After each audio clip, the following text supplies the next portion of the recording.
Lord, help us. I think we figured it out. This is the first time we're doing this like this. Live stream through Zoom. Let me know if you can hear me, see me. Lord, help us. I think we figured it out. This is the first time we're doing this like this. Live stream through Zoom. Let me know if you can hear me, see me. Lord, help us. Oh, and I'm think we figured which it I out. hate. This is the first time we're doing this like this. Live stream through Zoom. Let me know if you can hear me, see me. Lord, help us. Oh, and I'm Okay, we figured it which I out. This hate. is the first time we're doing this like this. Okay, so Live stream through Zoom. Let me know. I'm gonna turn the echo off. But now can you guys hear me?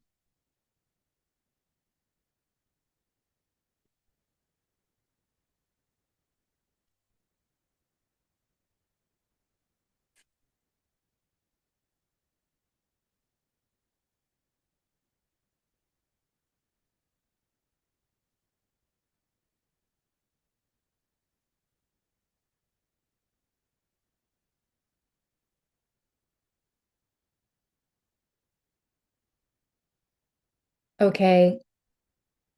Is this better? No echo? Now I'm gonna start. Now I'm gonna start TikTok.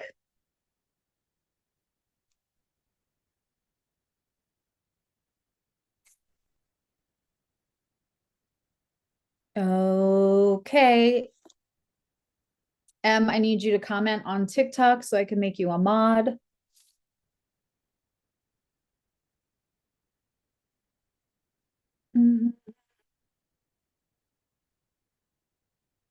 No echo. Perfecto. Beauteous. So far, I'm not hearing myself back on TikTok either. So yay for that.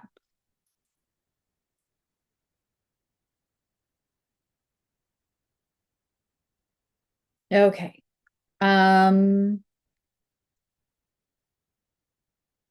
Hey everybody. Lee, are you over on TikTok yet?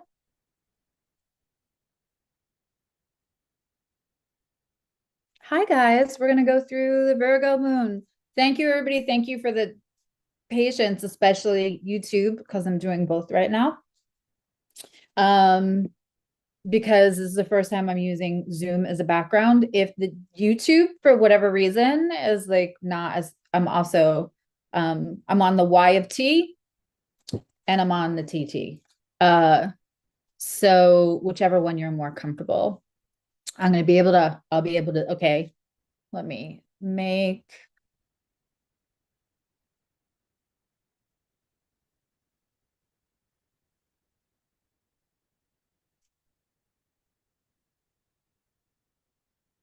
okay. You should already be a mod. Gothic Fae. All right. And then I think we're all set.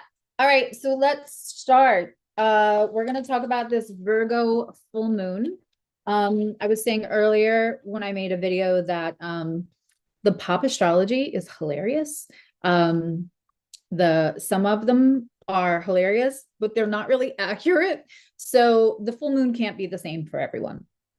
And how it shows up in your house. So everybody's got a chart. Each sign has 30 degrees. Doesn't matter if you don't have any planets in that house. It doesn't even matter if you have an intercepted house. You still have 5 degrees of Virgo somewhere in your chart. If you don't know where your 5 degrees are, be very, very nice to either Lee on YouTube or Gothic Fae on TikTok, because she can tell you where your 5 degrees are if you have your birth time and the place you were born along with your birthday. So she can help with that in case you don't know where that is in your chart already. But everybody's got 5 degrees of Virgo. It doesn't matter. People will say, I don't have any Virgo. You do. I promise you, you do. And then that's going to show up in a house. one of 12 houses. And then the houses hold the subjects. So the sign is going to express, it's going to influence that moon and express the way that sign expresses. But then the house is going to be the subject matters around the expression of that specific sign. And of course, we're talking about a full moon here. And I know some people think that like new moons are full moons are scary and the new moons are the only good moon. The full moon is here to illuminate. I think being humans and having the human condition, the reason why we feel like the full moons are something we get wary of, or like the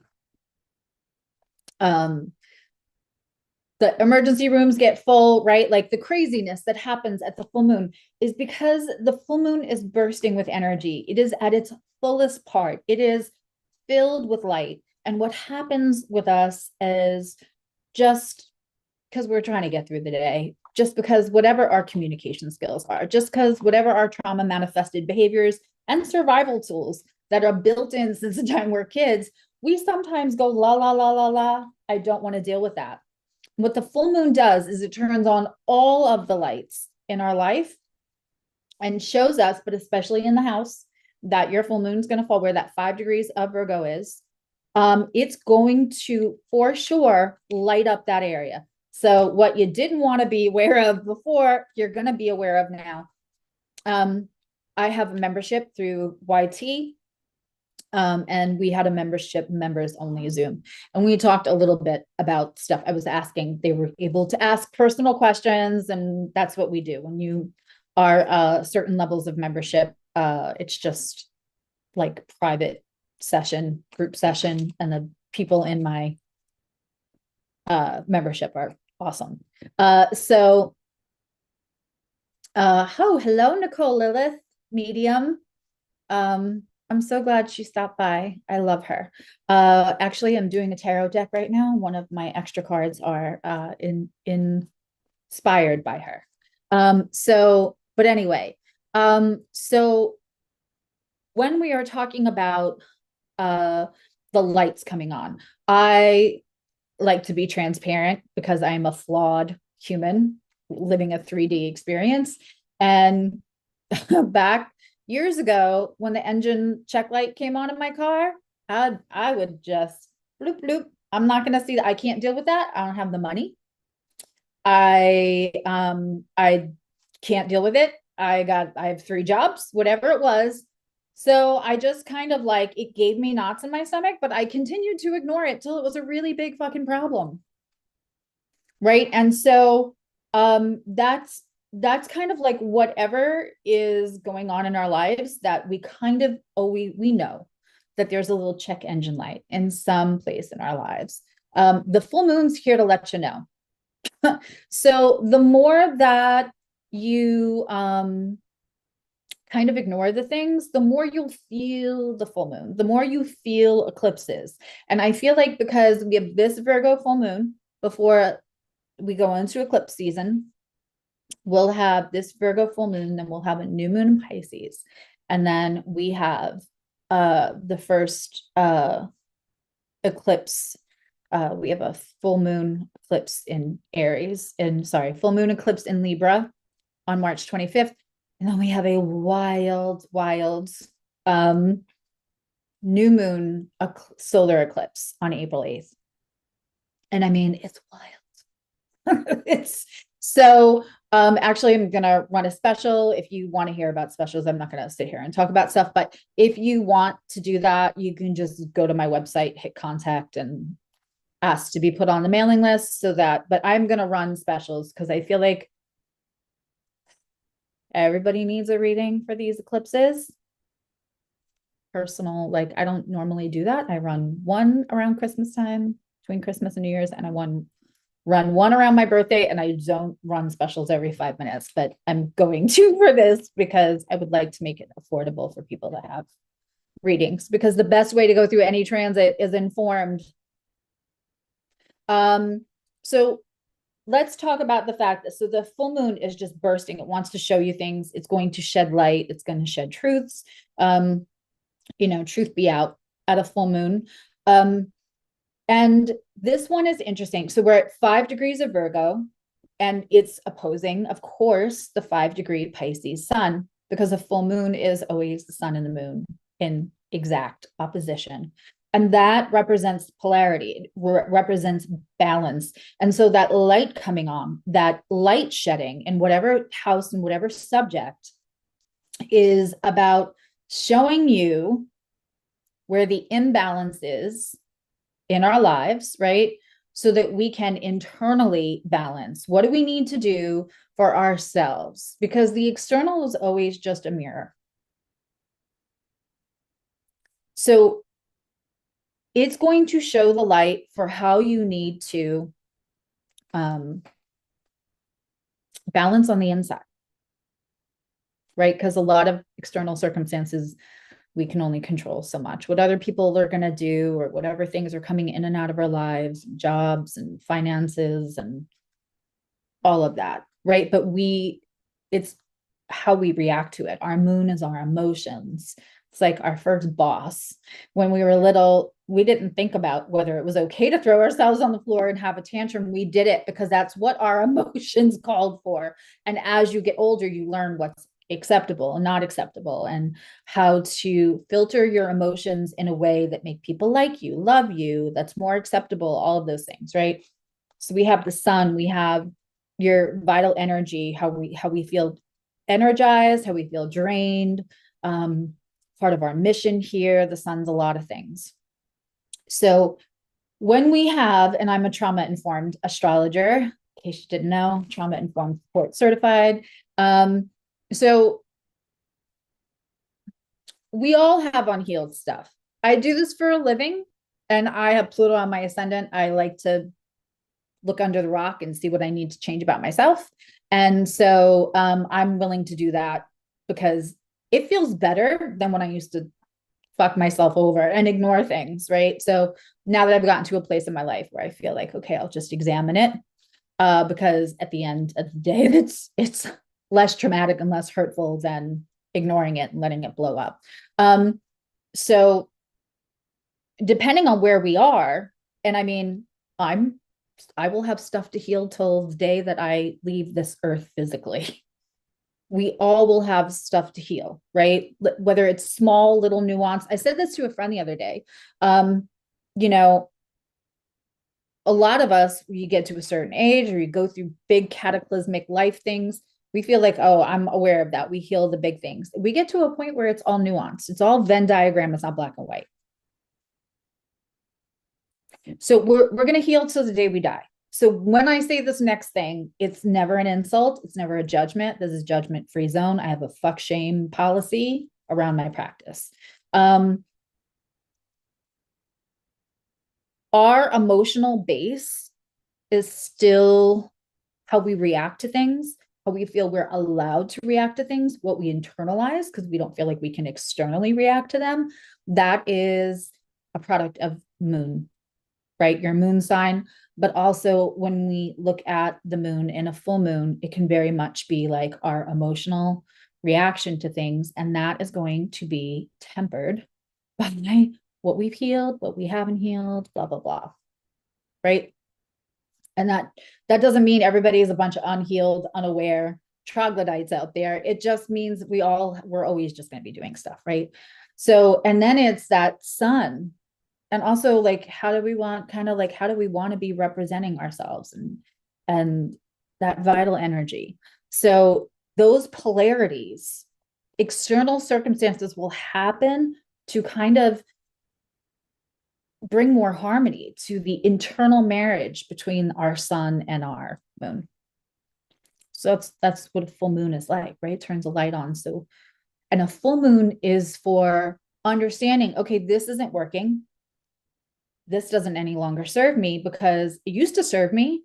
We don't shame our old choices, whether that's an old choice in a partner or an old choice in a job or in anything, because that is what we needed at that time. That was the best we could do with our uh, with however we were informed or not informed, without however we were healed or not healed. We were doing the best that we can. We're not judging it. We're not shaming it, right? But things that we really wanted and thought we needed before can now maybe be shedded, whether that's a possession, whether that's a piece of furniture in your house, whatever it is, right?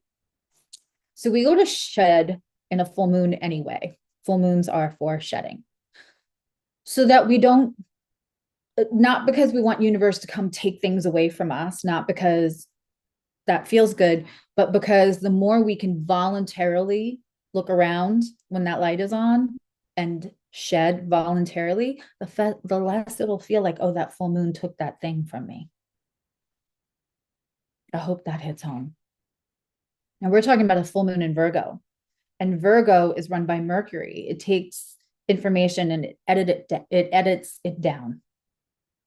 It wants to make it the most productive it can be. It wants to serve. It wants to be efficient. It wants to be efficient so it can serve. It also knows that there's always more to learn. If you have Virgo placements, you know that. Finding a subject where you can never stop learning is amazing, amazing, amazing for Virgos. That's why astrology is great for Virgos, because you can never stop learning. We're going to look tonight about how this full moon that wants to shed and wants to edit, and how it's going to express, and in what house it might be expressing. And does everybody know their rising sign or their rising degree, or where their 5 degrees in Virgo is?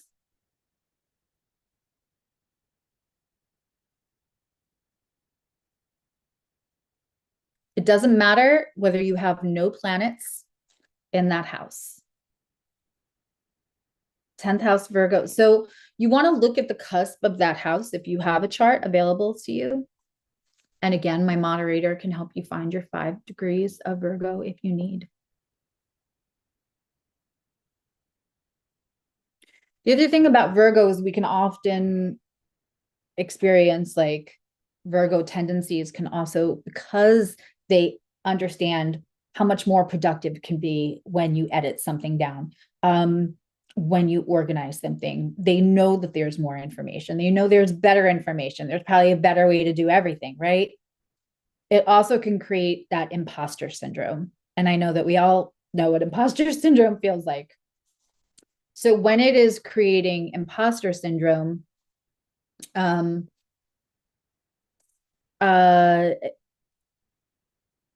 it makes us feel like we're not ready and we're not good enough to do something. And so we may not want to shed that thing because we feel like Steve Martin and the Jerk. You know, all I need is this book of matches and this belt, and that's all I need. We get really worried about what we have to leave behind, and can we do it? That imposter syndrome, especially with Virgo.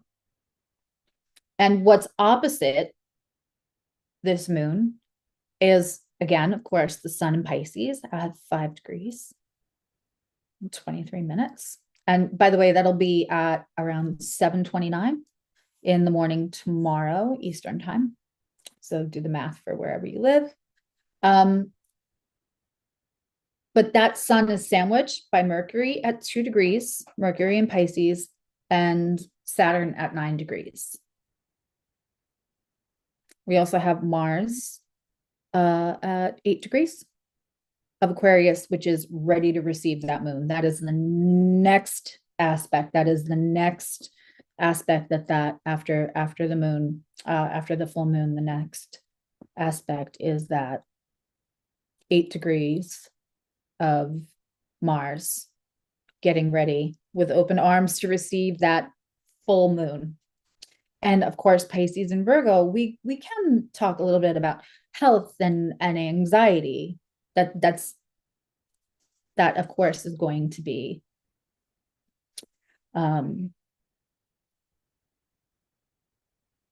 part of the attributes. Can be, doesn't have to be. And everybody's chart is like a snowflake. I said before, astrology is like a snowflake. That's not what I meant to say in my little video. your chart is like a snowflake. So everybody is going to have other things. Again, if you want to, I'm going to be doing private chart readings for my members over the weekend. We do that for the lunations if you're in the nerd membership or the astro membership. But so other things can happen other than we're going to go over it, but we're going to go over the houses.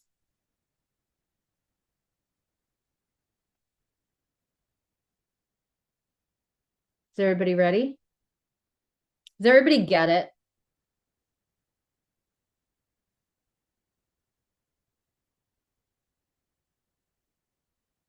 Being kind to you, Emily, because I haven't been on TikTok live. I got to be over a year at least. So it's not the pandemonium the last time you try to moderate for me. All right, we're ready.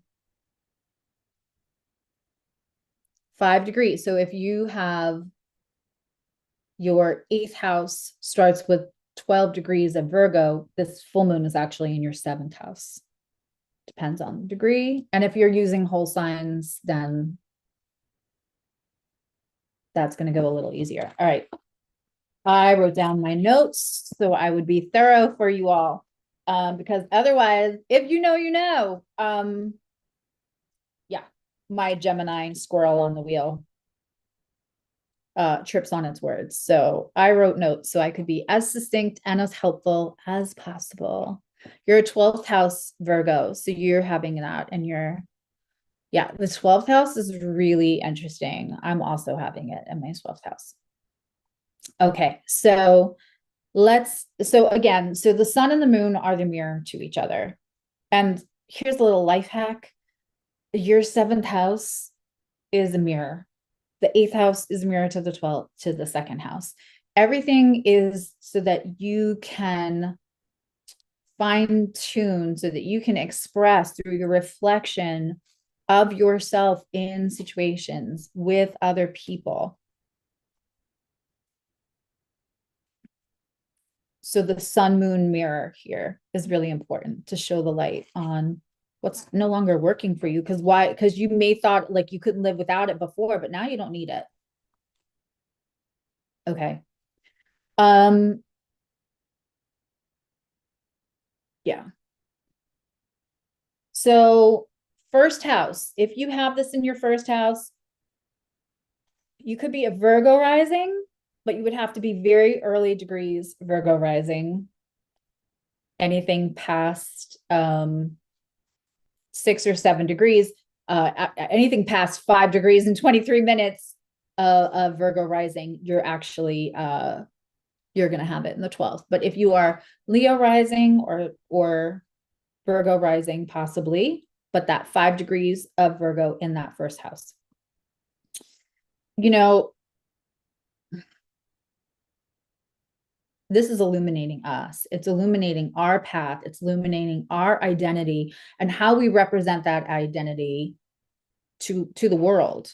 That is the front door to our house. That is how we kind of see the world and how we want people to see us. And that first house also can be some of our physicality. Our health is the 6th, but that first house is our physicality. So something you want to change about yourself. It's going to be opposite that 7th house. So that Pisces sun, that Pisces Saturn, that self-actualization, that the rules, the structure is all in that 7th house along with Mercury. So this is in your first house. This is when you really want to have the light is on you. How are you expressing to the world? How are you expressing? How do you feel about yourself when you get done arguing with a partner? Whether that's a business partner, an open enemy, a committed partner. How do you feel about yourself when you're done? Like, are you like that? I held my head high. What can you edit out? Maybe you learn to like be unready. Maybe you learn to scrap. Maybe you learn to burn first so you wouldn't get burned. That was probably survival.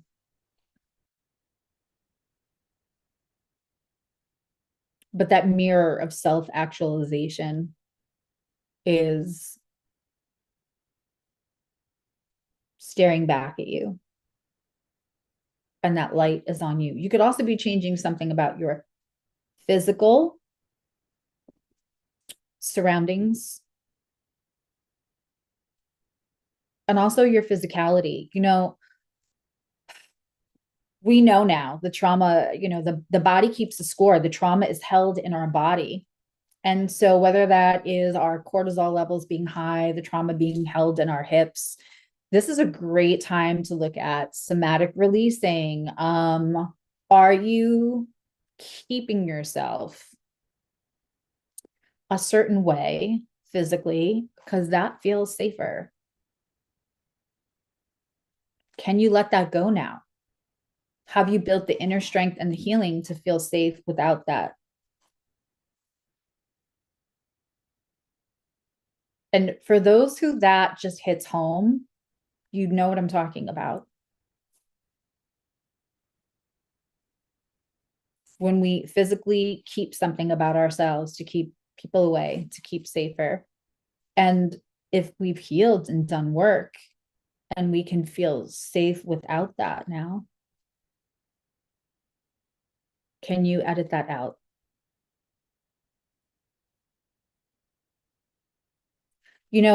The questions are like with a full moon. The full moons are about things coming to completion, about the culmination of all the efforts prior. It's like, what is ready to be complete? What are you ready to put a period at the end of? In that first house, about you physically, about how you allow the world to see you, how you feel you need to let the world see you. And a lot of times that's, out of protection. Do you feel good when you're done arguing with somebody? And what things are pulling your energy so that you feel off balance between that first house of self? Are you an overgiver? Because that insurance policy, you want to make sure that you stay lovable and that you're not too high maintenance. Because somewhere back, you might have been taught that, you had to put an insurance policy on being lovable, that somebody would stay, that somebody would fight for you. So these are all ways that this can show up on that first house. And what do we no longer need to be that way? Because we've healed it. And what is pulling your energy that's also keeping you off balance? And because that sun is in Pisces, because Saturn is in Pisces, because Mercury is Pisces, where can you execute boundaries so that you can have more faith in yourself, so that you don't feel the imposter syndrome?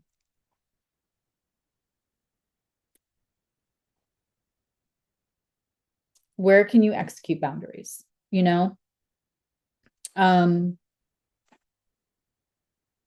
I love when I write myself notes. Yeah, that I can't read. Also, we're talking about the structure of Saturn in Pisces opposing this full moon. So, and Pisces can be very Neptunian, very cotton candy. All of my Pisces friend placement, if I have friends with strong Pisces placements, they've heard it from me a million times, boundaries. So that Saturn in Pisces maybe it's here to learn about boundaries. It's here to learn about faith in yourself. And so that is affecting your emotional being in a very, very personal way.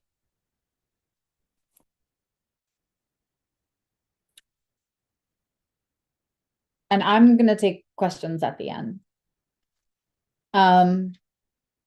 Again, so we just want to be really clear about what boundaries can we institute, what boundaries can we put on about our bodies, about ourselves, and about how we communicate with others. And those boundaries may be given to you. If you don't have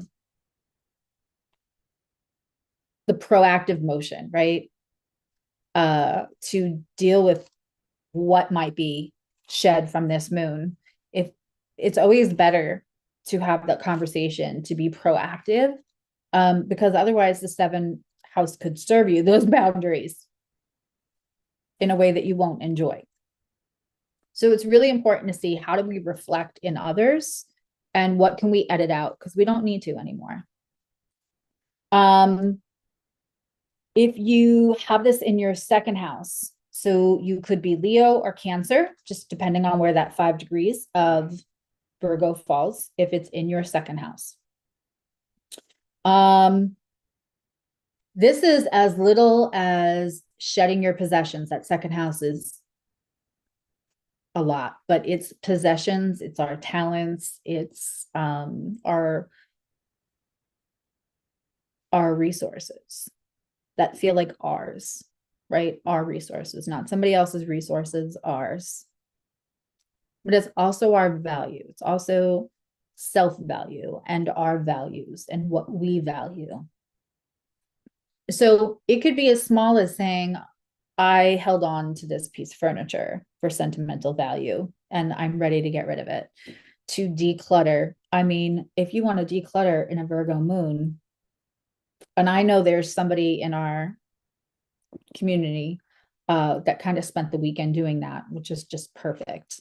Yeah, decluttering is the theme of a full moon, but a Virgo full moon, yes, editing your surroundings, your possessions. And here's why you would do that. And that feels like, so what? You're telling me to spring clean. It's like, that's not a big deal. That's not astrology. That's common sense. Get rid of the extra shit, right? When we get rid of stuff we no longer need, when we let's put that on do not disturb, when we are editing out possessions, especially things that we got over the sentimental value for it, or out of lack mentality, like, I'm saving this in case I ever need it, in case I can't afford a new one, and we move out of that, right? What we're doing is giving away. Your arms are like this, right? And so when we're giving away and our arms are like this, we're also open to receive. When we are in mind, down, down, down, you cannot have it. It's mine, right? And we're allowed to feel that way about a couple of things, of course. But when we're so afraid to let go, when that possession is out of fear or out of the lack of faith in yourself to replace that possession in any way, or something you haven't healed and you feel like you can't let go of that possession, that is when it's harder for new stuff to come in. So yes, letting go of a possession is important spiritually and for your life and for your mindset. Being able to let go of things is huge for a healthy mindset. This is also where, quite honestly, that moon, that Saturn in your 8th house. And I mean, I have Saturn in my 8th house natally. So let me tell you a little something about that. So when the sun and Saturn and everything is transiting that 8th house, and it is the mirror to your resources, and we are talking about a full moon for shedding and a full moon in Virgo, that's about editing, absolutely, what your debt is. Like, that could be as simple as no one's watching Netflix anymore, or, you know, looking through all of your subscriptions and finding out which ones you forgot you even had, editing down what you think you need, what you think your resources are.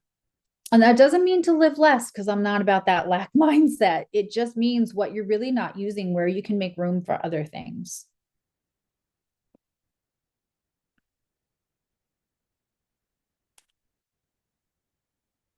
So the other thing about that second house is self-value and what we value. That's so, so important.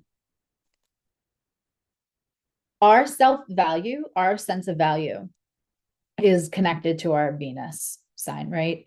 Our sense of value tells us what abundance, like abundance, right, is there. It's molecular, it's our birthright, whatever you want to call it. It's usually more about the lack of belief that you deserve the abundance than the abundance is available, right? So when we talk about that second house, it's it is always going to be when you're having an illumination about your value system, check yourself first. Check how you value yourself, for sure. Because how you calibrate, and oh my God, the imposter syndrome of Virgo, right? That I don't know enough yet. I'm not ready yet. Someone else could do it better. That affects our sense of worth and what we'll be willing to bring in as a resource, what we feel we're capable of bringing in as a resource.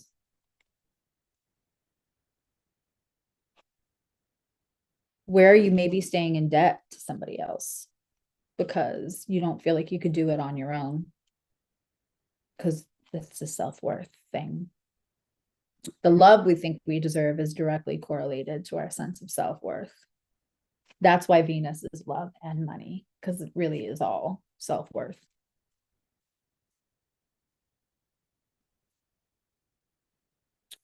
That second house,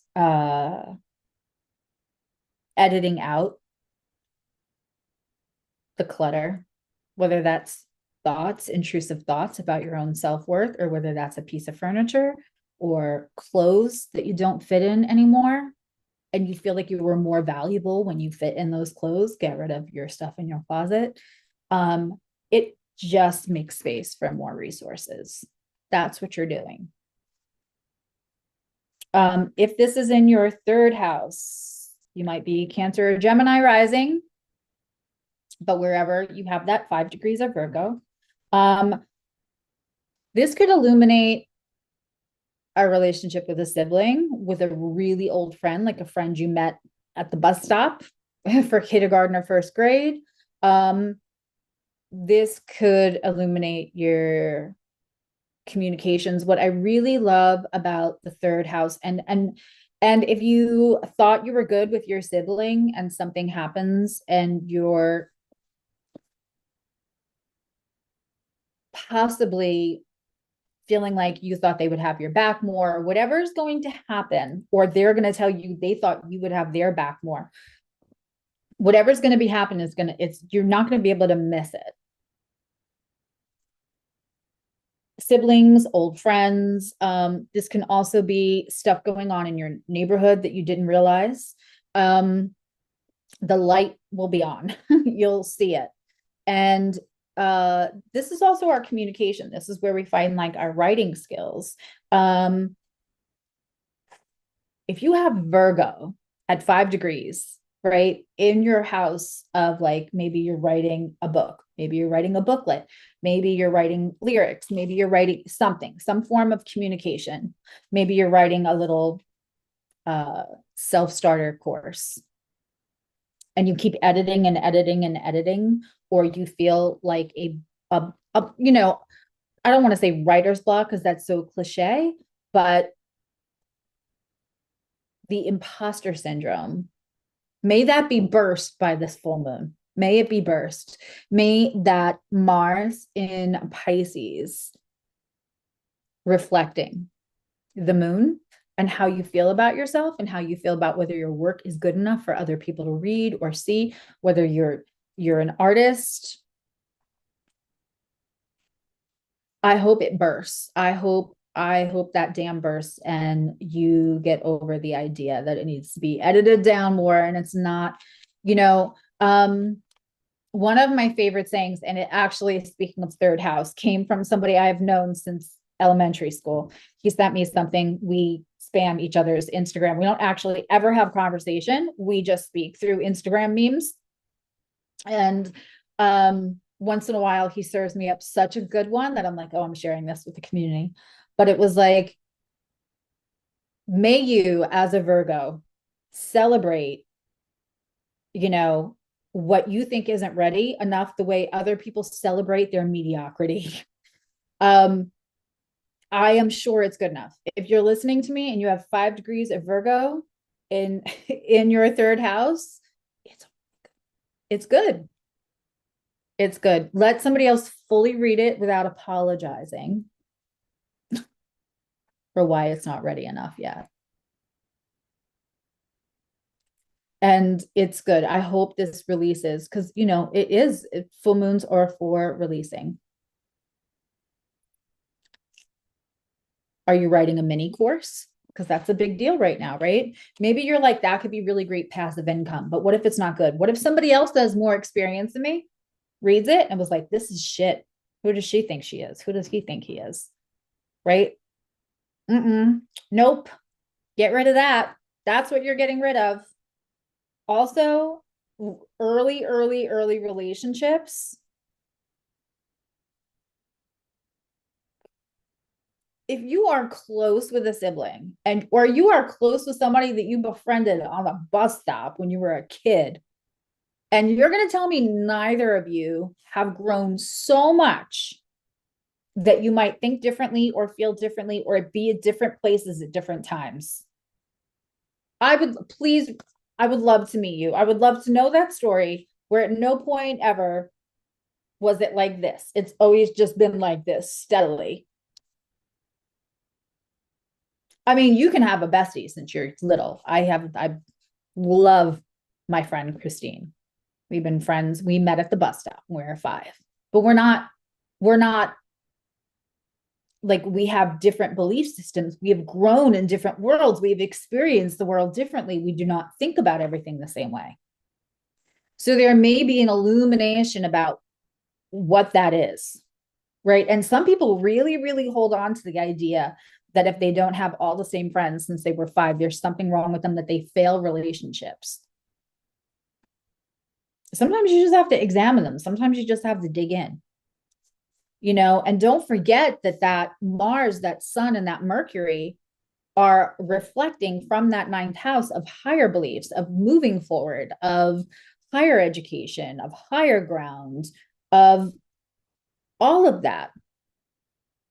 So if you insist on staying the same to make other people comfortable, especially siblings, neighborhood people you met on the bus stop, you might get that lit up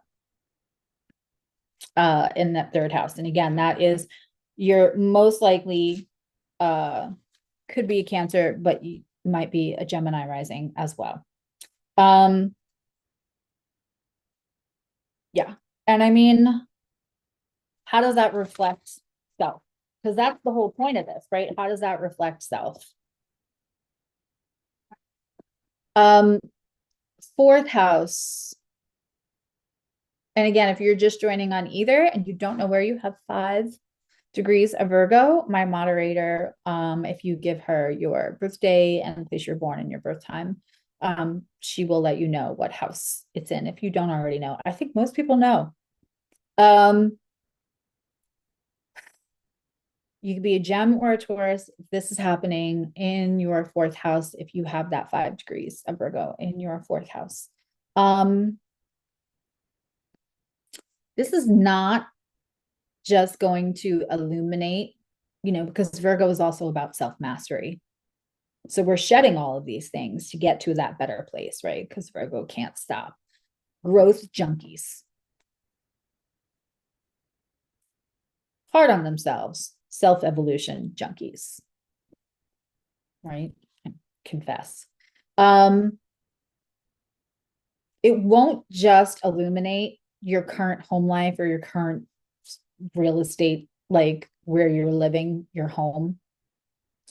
It's going to illuminate how you were also probably reparenting yourself.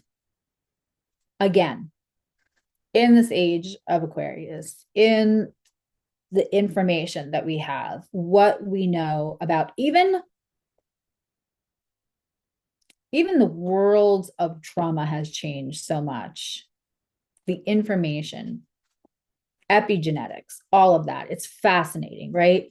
But like, there's more and more and more. Somatic releasing. Everybody's heard of somatic releasing, but like, you didn't before. If you're not reparenting yourself for something without judgment of what your parents were capable of with the information that they had and the parenting that they had and the society they grew up in, don't judge them. Just accept, because if you judge them, sometimes we can't look at the stuff that we need to reparent ourselves, along with raising our kids differently. Maybe you don't have kids, you're still reparenting yourself, right? And you could have the most amazing fucking parents and you love them to death and you would jump in front of a truck for them. You still might be reparenting yourself to some degree.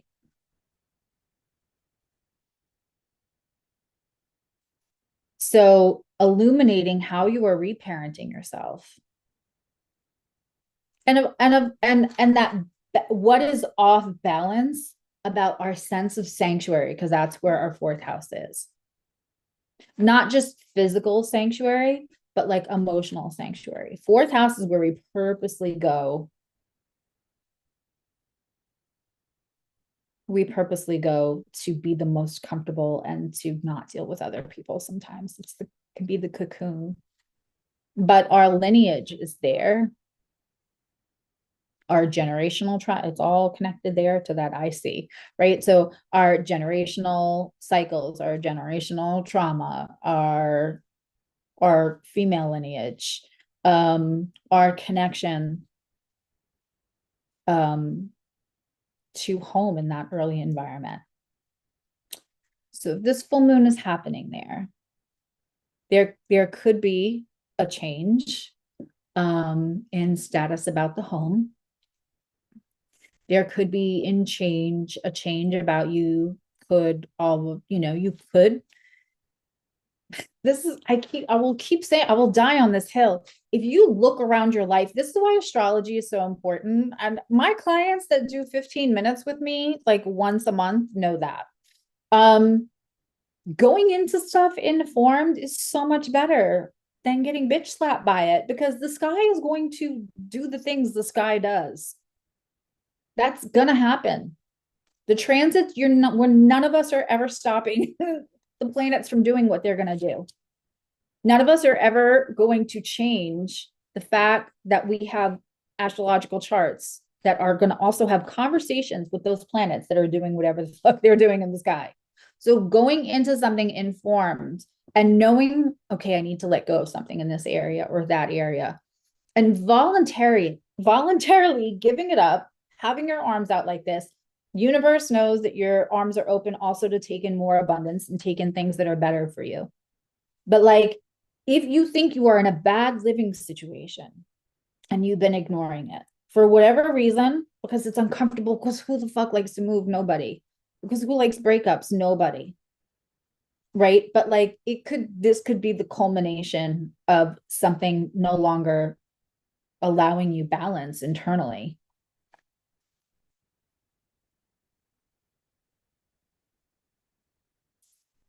And showing up in a way where that light gets turned on, right? It can also just be about how do we recreate sanctuary for ourselves? Because if you are going home reluctantly, that's a problem. And if you are going home and serving everyone else, and you're the one who does everything for everyone else, and it feels like a second job, and you don't have any sanctuary, that's a problem. The light will be shown if that's no longer working for you. Listen, some people eat it up. Some people eat it up, but they want to, we all know that like mom who like want you to be hungry so they could feed you. They want like, I don't know. I grew up with a whole bunch of moms like that, right? My friends' moms. But if you've got Virgo in that, it at some point it went off balance and the light is being shown on that. So whether that's actual moving, you could be, or you could see that you have to, it's time, can't be delayed anymore. And it could be how you're reparenting yourself, how you're building sanctuary. That's so important. It's so important. If this is happening in your fifth house, you could be Aries or Taurus rising, just depends on where that 5 degrees of Virgo is. I know you're all sick of me saying that. The fifth house is so interesting, right? It's creation, whether you're creating a person or whether you're creating creativity, the fifth house is risk, it's joy, it's children, it's vacations, it's gambling, it's the romance kind of. It's I'm on TikTok, I don't want to get taken down. It's brown chicken, brown cow without ties, you know? It was funny because I'm just going to share something with you about like, y'all gonna hate me, but I'm gonna say it anyway. So and let me be clear, if you had prolonged need to keep yourself safe as a child rather than being in an environment that inherently kept you safe, so that wasn't even a thought in your head, and your little wires in your little brain did not have to do something to keep yourself safe, right? And you had one big traumatic experience, that is not as long lasting of effect as trauma is if you had something really subtle, really nuanced. Maybe nobody at school picked it up. Maybe nobody knew. Maybe you didn't know there was anything wrong with it, but there was. It required you to be an adult in some way, even if it was just in thought or feeling, before you were supposed to. Before that, the frontal lobes aren't fully formed until people get into their 20s. Okay. So when you have to do that at a prolonged state of existence as a kid, it triggers your survival brain to be the brain that you go to rather than your critical thinking, right? You might sit in that is the brain that you use. That's the one that keeps you safe. So that is the one that you use all the time instead of just using it for crisis, because every day feels like a little mini crisis. What happens is, we've all heard of the term adrenaline junkie, which is very fifth house. Okay. So some people are adrenaline junkies, right? Because that feels like the normal state of being, because they existed in a nuanced, subtle trauma state for so long that their parasympathetic, like their nervous system, out of whack, right? Out of parasympathetic, was more norm than feeling calm and feeling okay and not being in fight or flight. And the more that prolonged, the more that became an everyday thing, smaller that space is for there to be room. So the easier it is to trigger that, right? So nervousness, stay with me, adrenaline, that's kind of all the same thing. Some people are adrenaline junkies and they jump off cliffs and they physically risk things. They have jobs that are very, this is how they sustain this adrenaline, right? Not all adrenaline junkies express that physically. Some people, a lot of people, you might say, express that emotionally or mentally, because it feels normal to have your nervous system a little out of whack. So risking when a new person comes in, and there's the love bombing, and you are risking being loved again. And especially if you had sustained, prolonged, nuanced trauma as a kid, there's definitely a connection to love and risk. Safety. Will they stay? Right? All of this. Hello, Jan. And so when you have the adrenaline junkie being expressed through emotions, right? It's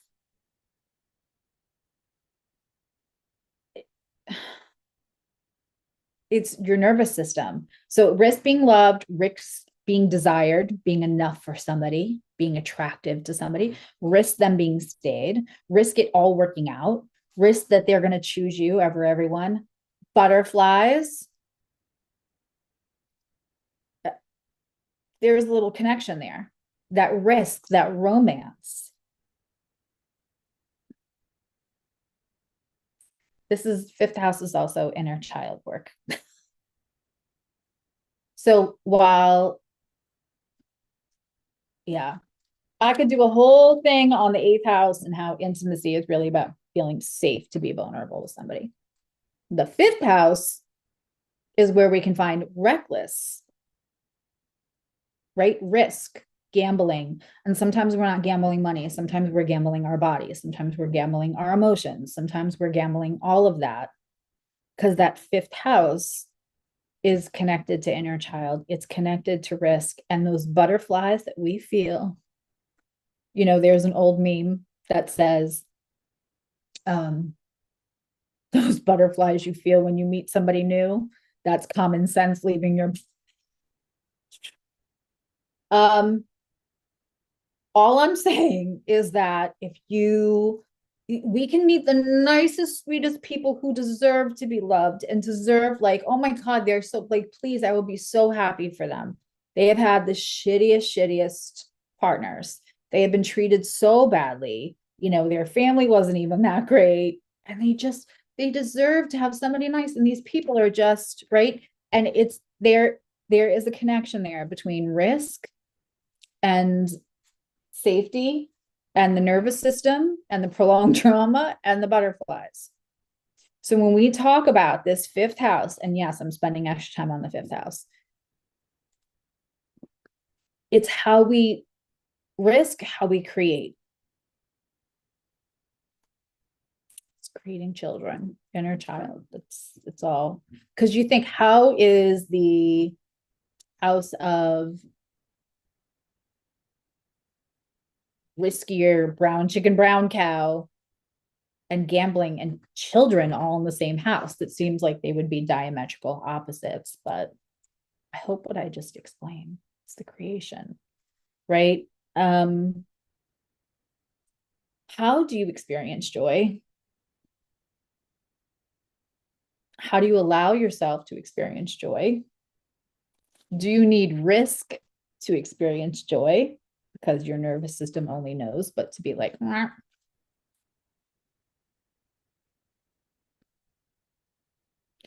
Editing out what keeps us from joy, editing out what keeps us from the fullest expression of our creativity.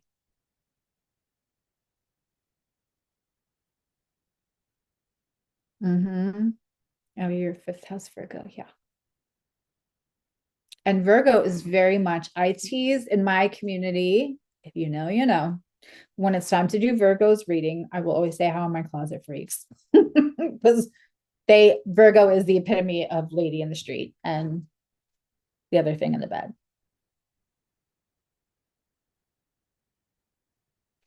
So how can you edit out what keeps you from joy, what keeps you from creation? Like, it is time. What needs to be, what are you spreading yourself out? Are you afraid to risk everything into one investment, into one thing that allows you to be creative, that gives you joy, that you're risking everybody else will think it's great too? And because again, Virgo, imposter syndrome, wherever you're going to have this 5 degrees, you're probably going to think whatever this is not good enough yet.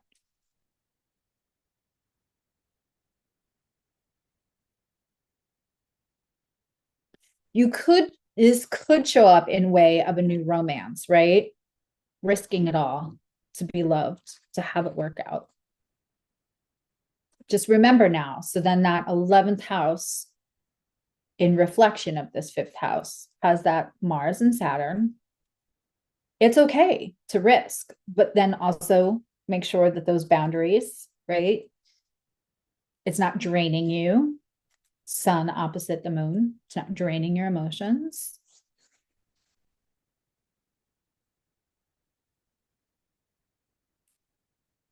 Wherever we're seeing this moon in our house, in the opposite house, there's a roadmap to have boundaries and structure in a way that allows us to fully experience the full moon in a way that doesn't feel like it sucker punches us.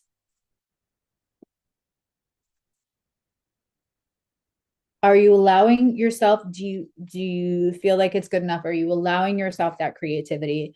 Are you allowing yourself to create? Are you having enough faith in yourself? Are you telling this isn't good enough, you're not good enough, no one's going to think this is good enough?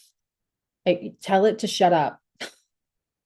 That's what you're editing out. And it's a great time for inner child work. Listen, I have a free video. It's attached to my emails. I don't have a pinned video that's like, join this, buy this, do that. My pinned video is a free inner child walkthrough. It's linked everywhere. It's on my website. It's not hard to find. That's a great time. Take a bath, do some inner child work, and get rid of whatever blocks you from your full expression of creativity, no matter what else anyone else thinks of it. And allow yourself the romance, but check yourself that your adrenaline junkiness isn't from you only know how to experience love if it feels like a risk. Put the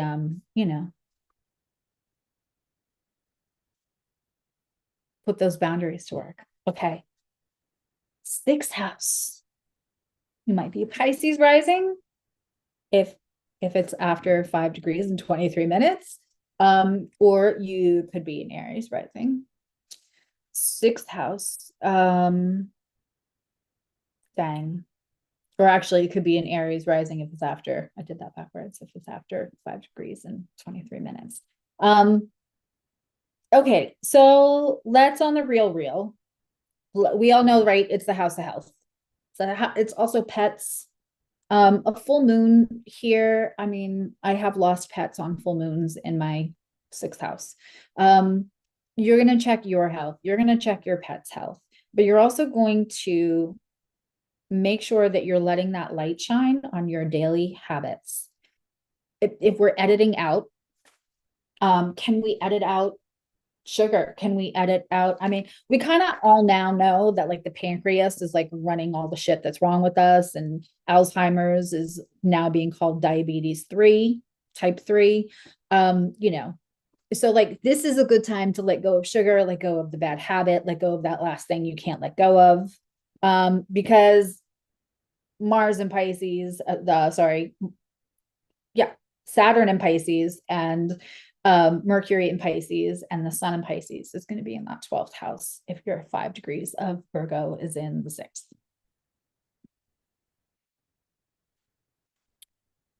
So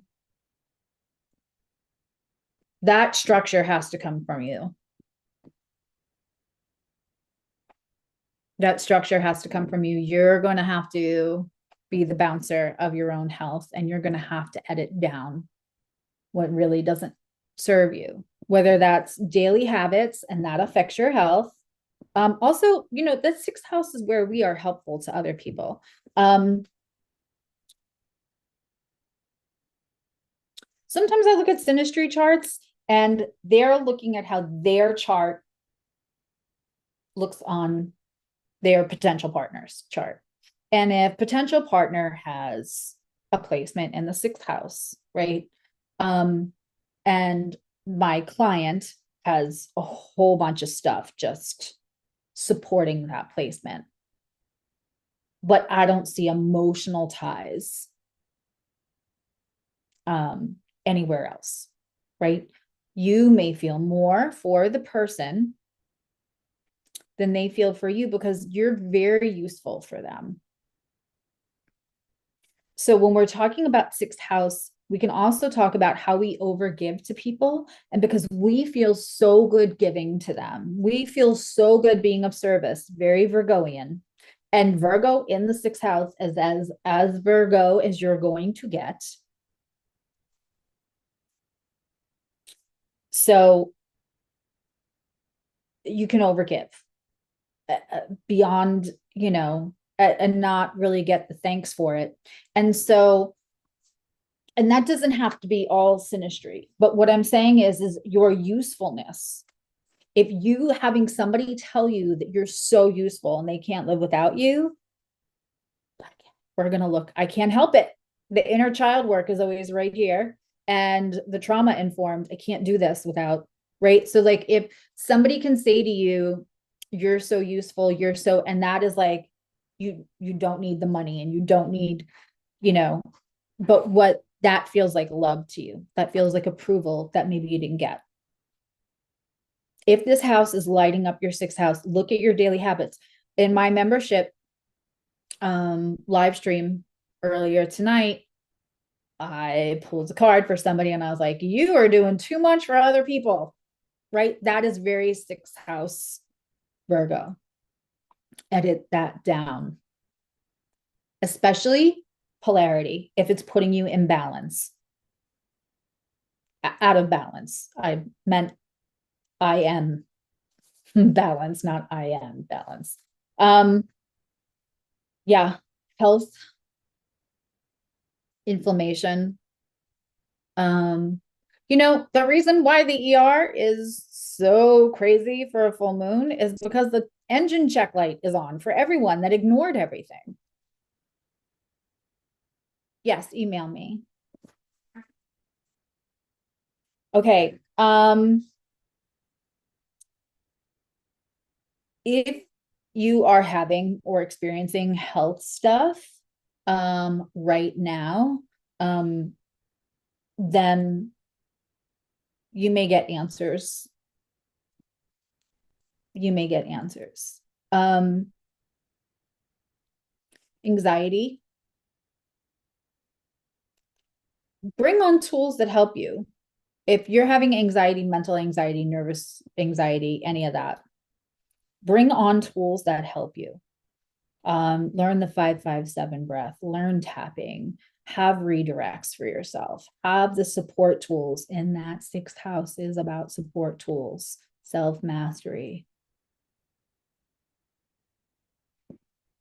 Get the support tools now before it's the anxiety overtakes you, right? If that's you, doesn't mean that that's going to happen to everybody. Seventh house, you might be Pisces rising, or you might be Aquarius rising, but wherever you have that fifth degree of Virgo, when you have fifth degree of Virgo in the seventh house. All right, so I keep talking about how it's a mirror, right? This is the big mirror. So this is illuminating. When I went over the first house, I said, how do you feel about yourself when you're done arguing with people, right? Because that seventh house, the seventh house is not as romantic as we would like to. I love Astrologer because the minute I heard her talk about that, I was like, yes, the seventh house is committed relationships. Please remember, when these subject matters were being formed, as much as we might update them as the world progresses and everything, it was contractual. Marriage was contractual. It is contracts. It is partnerships. And it is the people that you experience yourself through. This is the big mirror. If, you're looking at your chart, I always say you're kind of like, you are here, like a mall map in that first house. It's kind of a little hard to see the 12th house because it's behind your shoulder. But that seventh house, big giant mirror. And the people that we find, it's also open enemies, right? Because the people open enemies, we originally bring them in. We originally bring them in. So it is, people come into that seventh house to be a reflection for us. And, you know, it is the big mirror for us. We can really understand ourselves through conversations, engagement, fighting, partnership that works, partnership that doesn't work. I just heard, I wish I could remember who said it, but they're like, I didn't learn shit from success. Everything I learned in life worth learning, I learned through failure. And I want to say maybe it was George Clooney, who I guess is around 60 something now. He is 9 years older than me. So yeah, he was like, I'm turning 65, or he's gonna be, I think he's gonna be 65 this May. His birthday is May 6th. I know that because it's the same as my brother. And he was saying that, like, I have zero regrets on the shit that I failed about because I did it. I at least did it. And I can promise you at 65, I would rather say I did it and failed than I never tried. Right. But he says, which we hear that all the time, right? You miss 100% of the shots you never take. All right, fine. This is not mind-blowing information. But when he said, I have never learned one single thing from success. Everything I learned from failure. Even when it got successful, I knew what to do because I knew what to recalibrate. I knew what to change. I knew what didn't work. What's not working? What can you learn from in your relationships that's not working? And why do you always think it's your fault, 5 degrees of Virgo in the 7th house? Why do you just assume it's always your fault? It's not always your fault.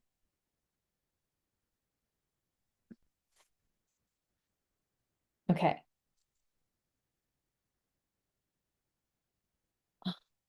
That again, why do I keep saying Mars? That Saturn in Pisces is in that first house now, begging for boundaries, that balance, that polarity that you're supposed to form internally from the external out of balance circumstances. Doesn't mean things have to end with a partner. It means things have to be changed, right? Let's go back to our question. Like, what is ready to just put a period on it? It's culmination, full moon. What's ready to put a period on it and be done with it? It's ready, it's done. That we beat that with a dead horse. It's done. Put a period on it. What things are pulling your energy away where it doesn't serve you?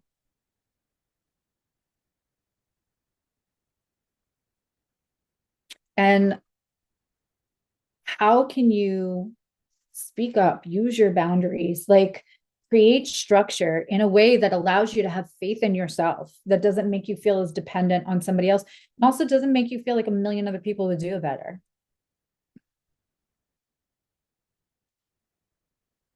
How do we quiet the inner critic, the imposter syndrome voice, the intrusive thoughts? And we experience as anxiety, and then we don't do the things because we're afraid it's not good enough.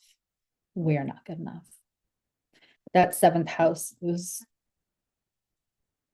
that look in the mirror, that, put the structure there. It's on the other side to show you as a mirror, to help you. We self-actualize through our relationships with other people, whether they work or don't work. And that's not a bad thing. It's not a selfish thing. But whatever isn't working needs to be edited down. And I promise you, this is not like low key. It'll show up one way or the other. It's a full moon. All the lights are on. Okay. 8th house. We are talking, you're either an Aquarius rising or a Capricorn rising. You could be either. That 5 degrees of Virgo in the eighth house. This is very interesting, right? So the eighth house is other people's stuff. It's other people's trauma. It's our partner's money, resources. It's the bank's money. It's the student loan. It's taxes. It's secrets. And the secrets, we can look at it as like either other people have the power over our secret that we told them, or we're holding other person's secrets.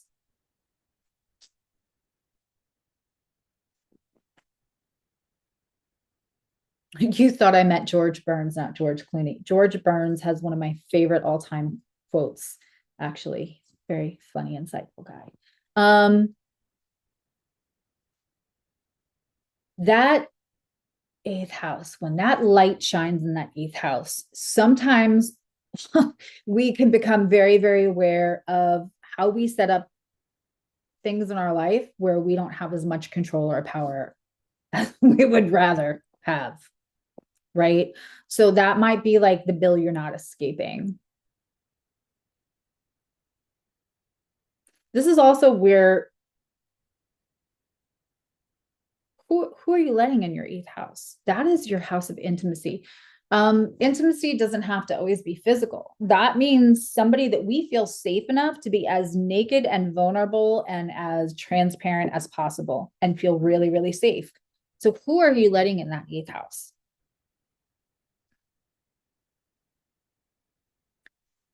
Because they have your secrets, right? And it could be partners, like, but also that could be like a full moon, could be inheritance. Like the eighth house is wild. It's wild. And you can't really see it. It's under the surface. Think about Scorpio, right? I have a t-shirt in my Etsy shop that says just the tip. And it's faintly got the Scorpio symbol on it. That's an iceberg. A lot of stuff is like, it's below the surface. You could feel like it's out of your control. And maybe you only have a little bit of the information when you'd much rather have a lot of the information. Full moons can be good in the eighth house. It could be money coming in. It could be, this is ready to, something has a period on it. It could be the end of a debt. You pay off something.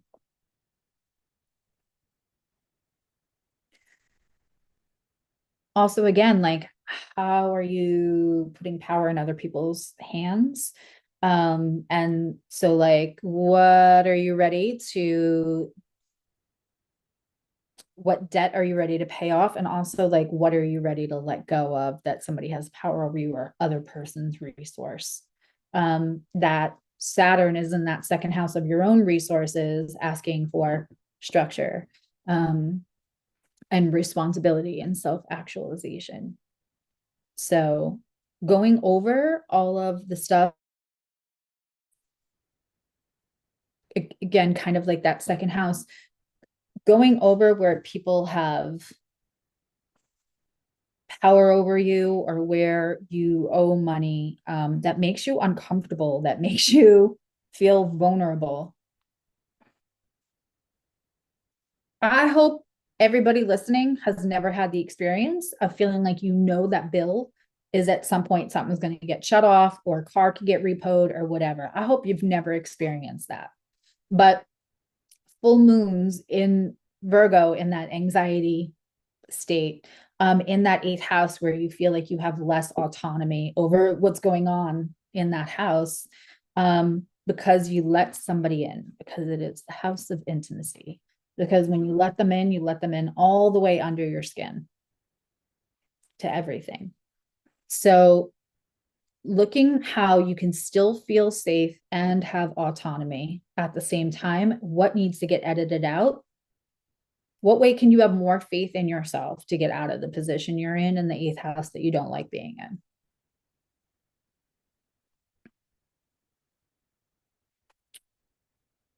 What's pulling on your energy? What's draining you? And again, that depends on your other placements. That could end up being an inheritance. That could be a bunch of money. That could be like, I'm getting more money back from my taxes than I thought. but that's the thing. It's like the more you learn to have autonomy over the subjects of your eighth house, especially depending on what planets are there. And people who have a lot of planets in their eighth house tend to be people as they get older that you're like, that person isn't so in control on, they have their everything, and their very other people feel gravitated to them because they have their shit together. They probably learned to have their shit together because they had a lot of planets in that eighth house. So it can be excellent. It would depend on the other placements in your chart. But just sit with that for a second about the fact that that intimacy comes from feeling safe to be vulnerable with people, feeling safe to give them your body, feeling safe to give them the keys to your life, your passwords, your bank account, all of that. Feeling safe to share your trauma and have them share their trauma with you. So that's also giving a little bit of power to that person, or a lot of power. And so find a way to still feel safe, because we all need that. And have a little bit of autonomy. So especially it's not poking that nervous system with that 5 degrees of Virgo in the 8th house. All right. 9th house. This is, again, so interesting. You could be Cap or Sag, just wherever you have that 5 degrees of Virgo, and when you have the 5 degrees of Virgo in that 9th house. Now this is opposite that 3rd house, right? So what are you bursting and busting at the seams to learn more of? Where can you educate, put that higher learning in? It's so much belief system, and it's so much opening yourself up to other cultures. And we don't, yes, it could be travel, but I was having a conversation with my daughter the other day saying, like, I have clients that, because we were talking about time zones, because I have this wonderful, beautiful person who's one of my regulars who's in Osaka. And so I'm always like, oh my God, don't get up at 5:30 in the morning. I will fix it. We'll find a good time. Like, don't do that. And so I was talking about how it's so interesting, like how global that we work now, because we can work off of our laptop. I don't have to get on a plane and go to Japan or go to Sweden or go to Germany or China. I have clients, or Australia. I open my laptop and I'm there, right? So how are we culturally, our belief systems, what could be holding us back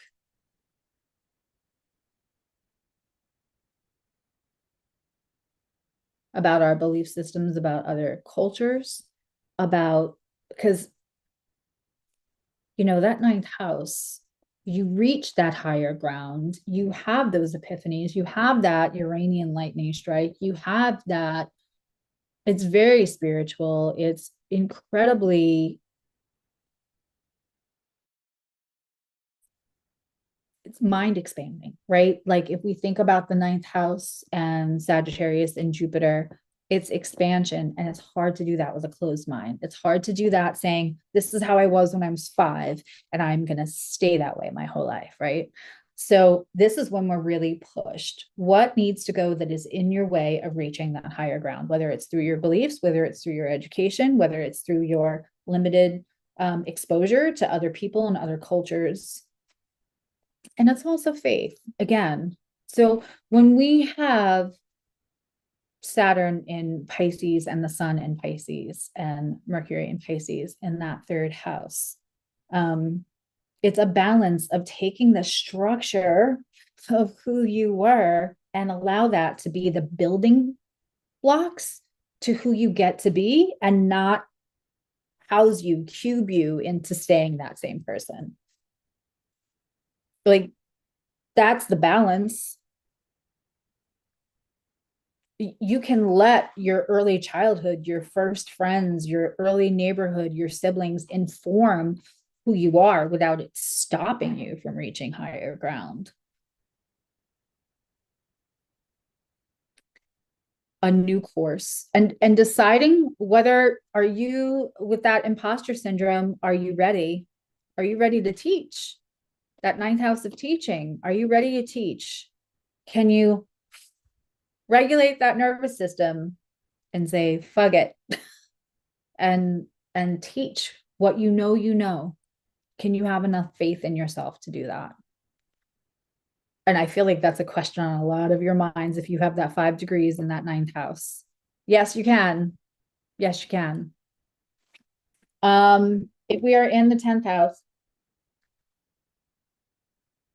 with this full moon,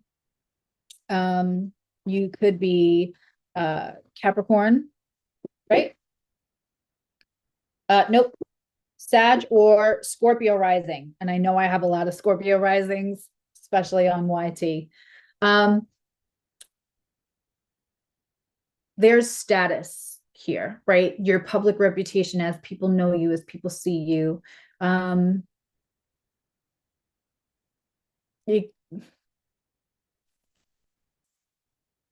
Because it is how people see you, whether they see you as a mom or a wife, or like, it's public reputation, and it is status. So you can experience marriages and divorces. Now, I'm not saying you're going to break up with your boyfriend or your girlfriend or your potential partner or somebody you just started seeing. This would be a very official, you already know.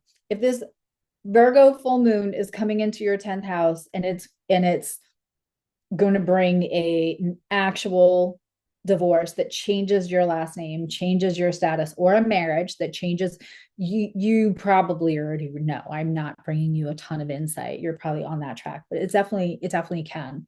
Also can, like, it can sometimes bring engagements. It's going to depend on your other placements.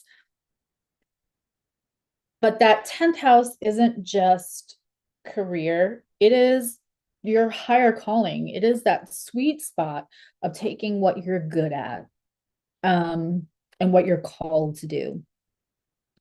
So, I mean, what is holding you back from reaching that status? Whatever it was, it's going to pop. It's going to culminate. What can you put a period on? And also for some of you, this is going to be like, you know, the status I had at this job doesn't any longer serve me. I am somebody who reached all kinds of peaks in my first career. And I never thought I would be like, I'm done, I'm ready. And I knew I was ready, and life, a full moon came along and pushed me out. It pushed me out before I was ready. Ironically, in a Capricorn full moon in my 10th house. So, and it totally pushed me out. So if you're in a full moon and you're having this in you're having a full moon in your 10th house, you could have been thinking that you would rather be doing something else, and this something can happen, you know, something to throw you off balance so you can find a higher balance.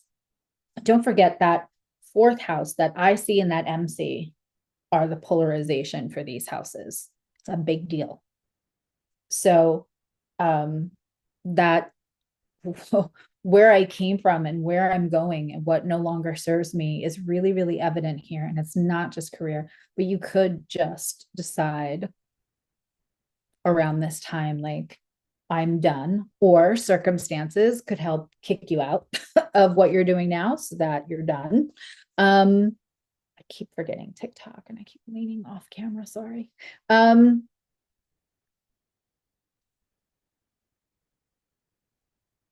That 10th house also, I'm glad you guys are enjoying this. This 10th house also,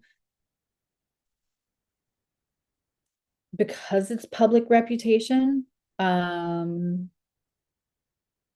it's a full moon and they bring truth. People who are having this transit in their 10th house could also experience anything that you've been trying to ignore. Just know that truth in that 10th house often is shining a light.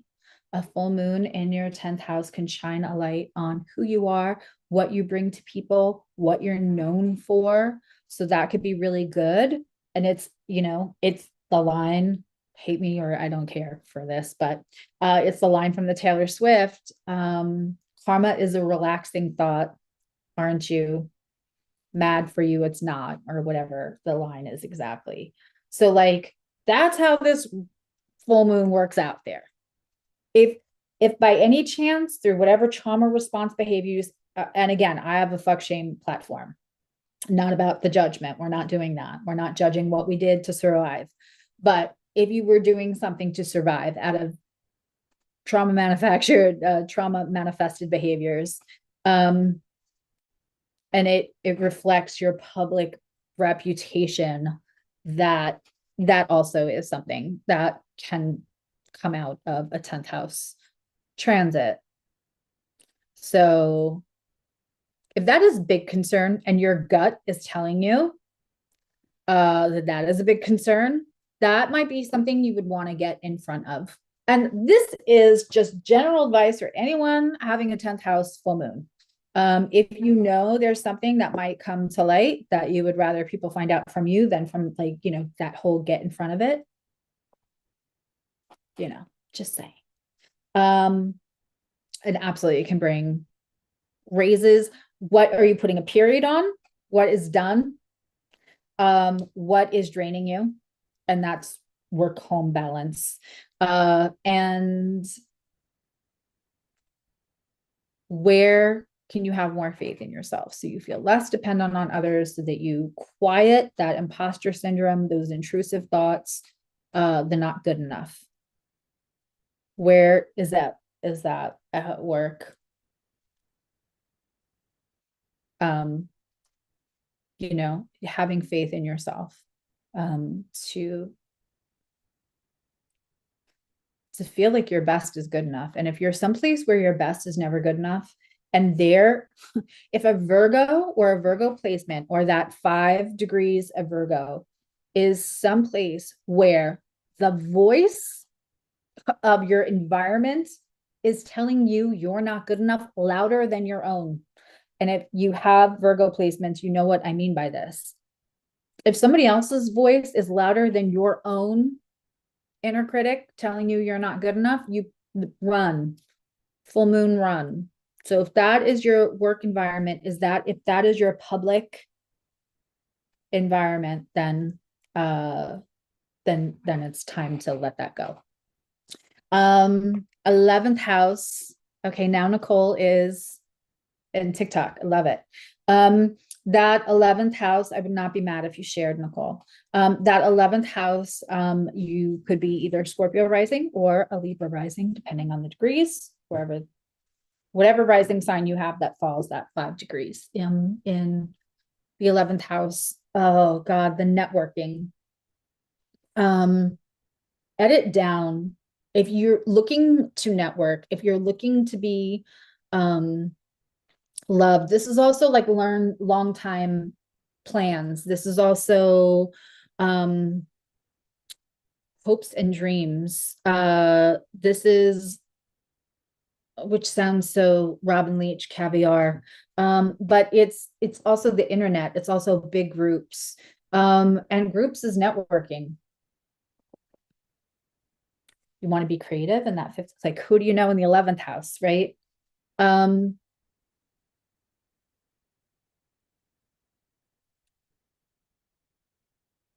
Be brave, make the call, call on the favor. Feeling like, who am I to ask? So the worst somebody's going to do is say no, right? And I think you can share, honey, by like, there's a little share button on the bottom, so you should be able to share it if you want to. You don't have to. But not hitting your goals, not hitting your long-term plans because you're afraid somebody will say no, and you'll look silly, because that's also our group of friends, right? Telling somebody like, hey, it's okay to say no, but ask them anyway. So when we talked about earlier, George Clooney saying that like he didn't learn shit from success. Everything he learned from failure. And he would not have his successes had he not learned from his failures, right? So this 11th house, that if you're going to hit those hopes and dreams, what are you shedding? What are you editing? And where are you going to have more faith in yourself? Where are you going to have, I mean, where are you going to feel like it's enough? When are you going to feel like it's okay? Like that you can reach out, that you can network. It's a lot of what you've already built, what you can know, right? So like you went through all the other houses, you went through that 9th house, that 10th house. So you're at that 11th house. It is the pouring out of the knowledge. Aquarius is the water bearer, right? And when we think about the 11th house tied to Aquarius, that is where we pour out the knowledge for everyone that we've learned through all those other houses. That is what the internet is. That is what a library is, right? It's pouring out that knowledge for everyone. For if the 5th house is your children, the 11th house is everyone else's children. It's humanity. So what are you doing to hold back yourself? Because you probably have a connection you need to utilize. Fill those hopes and dreams, like, and also your friends. Okay. So the full moon happening in the house of friendship.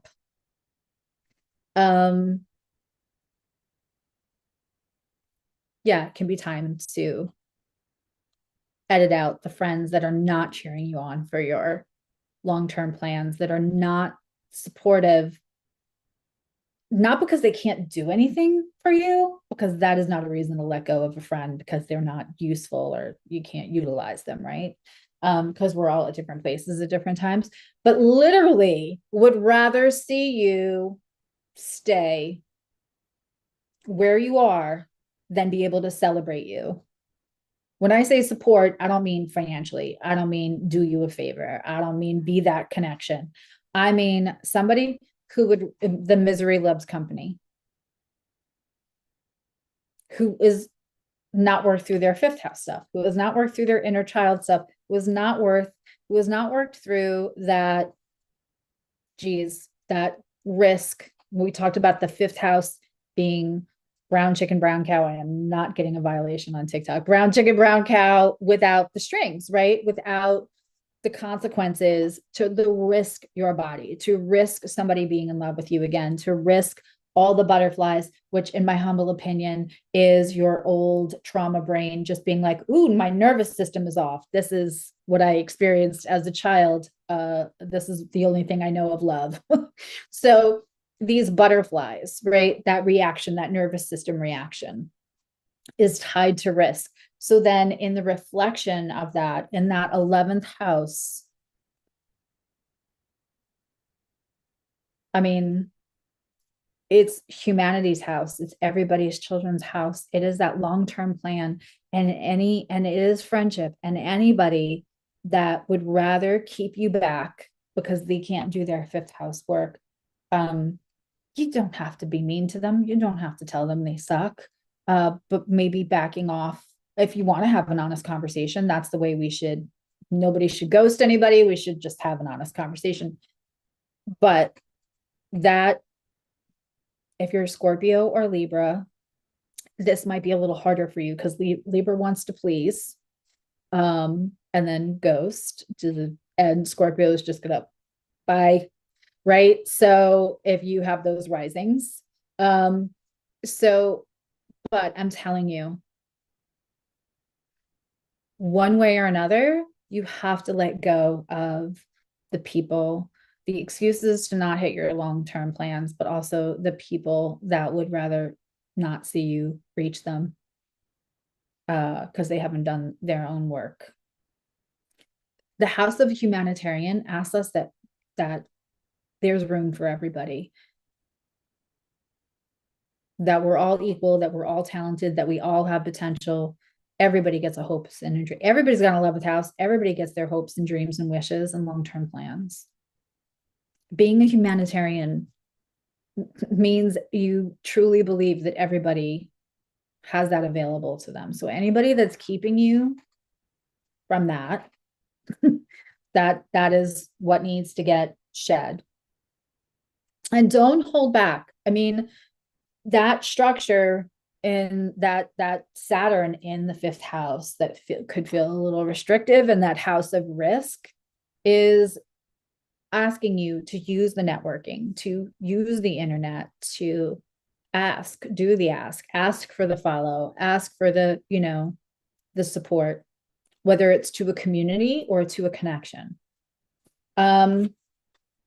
Okay, 12th house. Now you're either going to be a Libra rising, or you could be like me and be a later Virgo rising, but really any Virgo rising that's later than 5 degrees and 23 minutes is going to be in that 12th house, right? So one, spiritual boost. Full moon in your 12th house, your intuition is crazy right now. I lean this way. I should have put the phone on that side. Your intuition is crazy right now. There also can be, I'm not going to get into the full explanation, but we can find fame in the 12th house. So something can come light up away. Like you could do a little something thinking it's going out to nowhere, whether that's a video. Also that 11th house is social media. Use your connections with social media, right? Whatever you need to do to get that plan. But that 12th house, you could do something without intention of it blowing. You could find fame. This is one of the things I just talked about this in a client session with a client, that sometimes you can have people that have 12th house placements and they do really well on a stage, and they're either have a quest for fame or found fame, but when you meet them in real life, they're painfully shy, because those can coexist, especially that's like 12th house energy. 12th house is your house of the unseen. It's what you cannot fit in your hands. You can't hold it in your hands, right?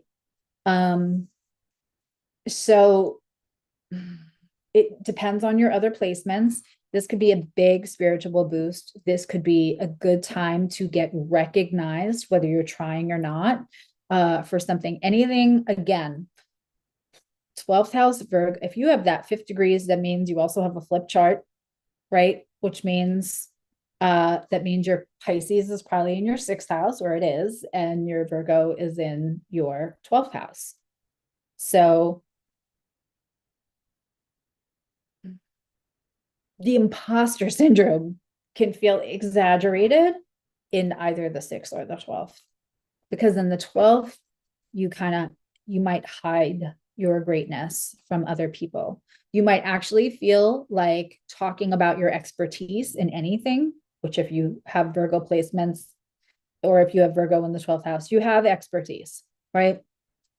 But you may feel like talking about that is crass or like unbecoming. You might feel like talking about your expertise that you really have should, like, you might hide it.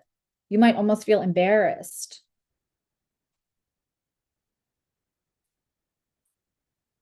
But that 6th house, house of support, house of daily habits, that's where the Saturn is right now. What are you doing in your daily habits that helps you concretize this and unlock this energy in your 12th house, which feels really, I talked about it before when I said the 7th house. If you're on your chart, you're kind of like in the corner against that ascendant in that 1st house, and that 7th house is a big ass mirror, right? And that 12th house seems hard to access. So when you have a full moon, yes, dreams, your dreams may have been crazy. It may be a little hard to sleep for you right now. But that 12th house can feel like things you're not supposed to access. You have to work a little harder. You can, but you have to work a little harder to get them, to access them. And then you realize that this is like effortless. But using that sixth house reflection, especially with Saturn there right now and Mercury, the information, the communication, the exchange, and in a kind, gentle way, even in Pisces, to help you concretize that energy and unlock that energy in that 12th house. Full moon in the 12th house is cray. It's beautiful.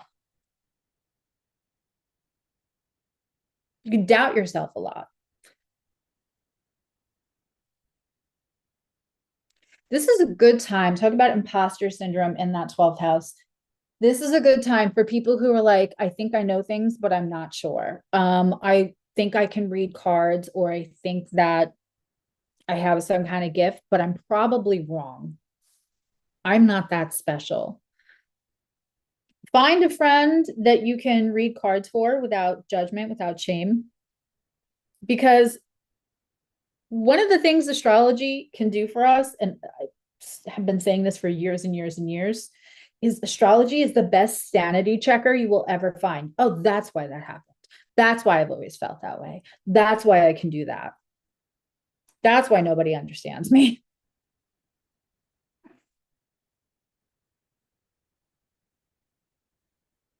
If you feel like you know things, but they don't feel like your things, and it makes you feel imbalanced in any way,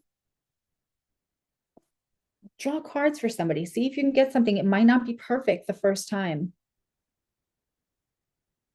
I hope Nicole doesn't mind, but if you're watching on TikTok, or you know Nicole, or you know her on YouTube, when I met her, I could smell her gifts from a million miles away. And I knew all she needed was to believe in herself. And now she's the gift that keeps on giving to everybody, because she's so accurate and she's so on point.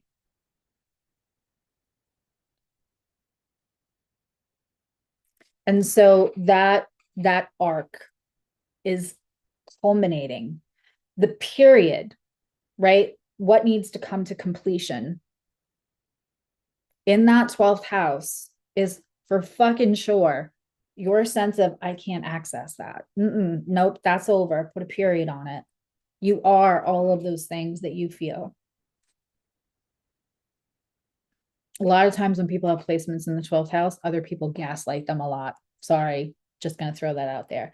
If you've been gaslighted a lot, you may have placements in the 12th house, or you may have energies in the 12th house that just can't seem to be accessed. And I promise you they can. And then when you access them, they feel like your arm, they feel like an extension of you. So the thing that you could not conquer, the thing that you could not have concrete in your hands to show proof to somebody. And that's the other thing. That 12th house, it requires belief and faith in yourself, because you are not going to be able to say to somebody, here, see, they're going to have to trust you, and they're going to have to believe you. And before they're going to trust you, and before they're going to believe you, you have to trust you, and you have to believe you. That is when you tell the intrusive thoughts to say, you're not good enough, you could never do that, you're not that special, to shut the fuck up.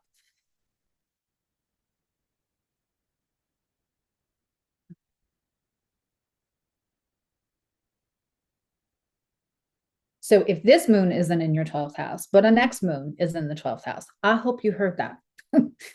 Anytime a full moon is in your 12th house, you have to remember, you can't. That is not, the universe is not giving you the thing to say, here, see, I'm not crazy. That's not, it's going to have to be about the faith and belief in yourself.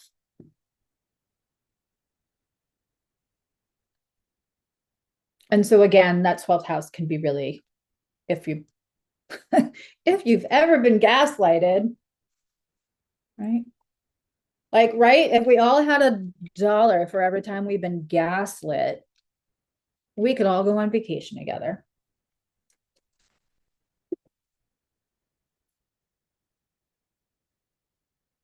So I hope you take that as a little present, because this, at some point, once a year, you're going to have a full moon in the 12th house. Just so, because some things of astrology are so complicated that people, and it is complicated, and it is layers and layers and layers, and you could do it for 20 years and still there's a whole other form of astrology that you still have to get to know, right?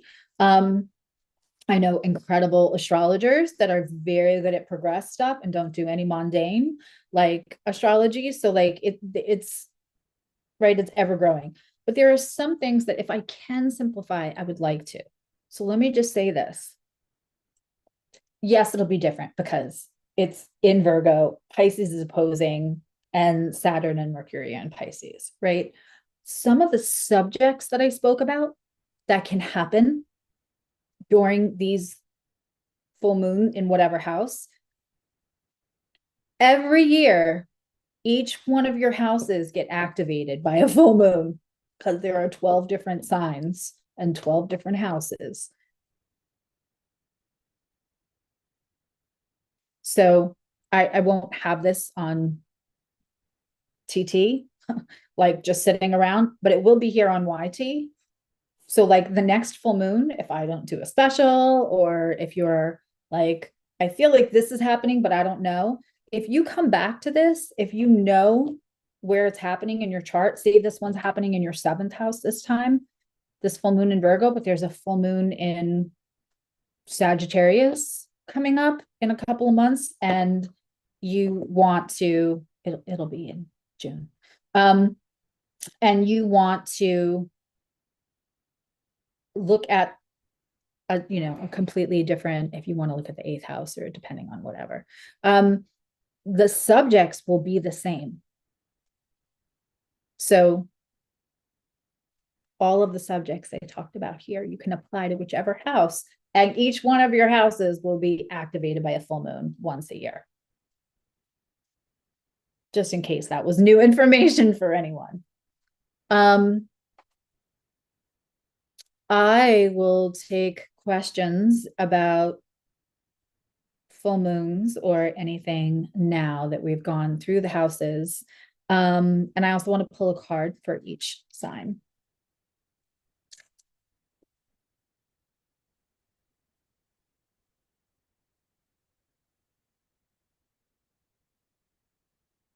Does anyone have any questions? Oh, that was interesting.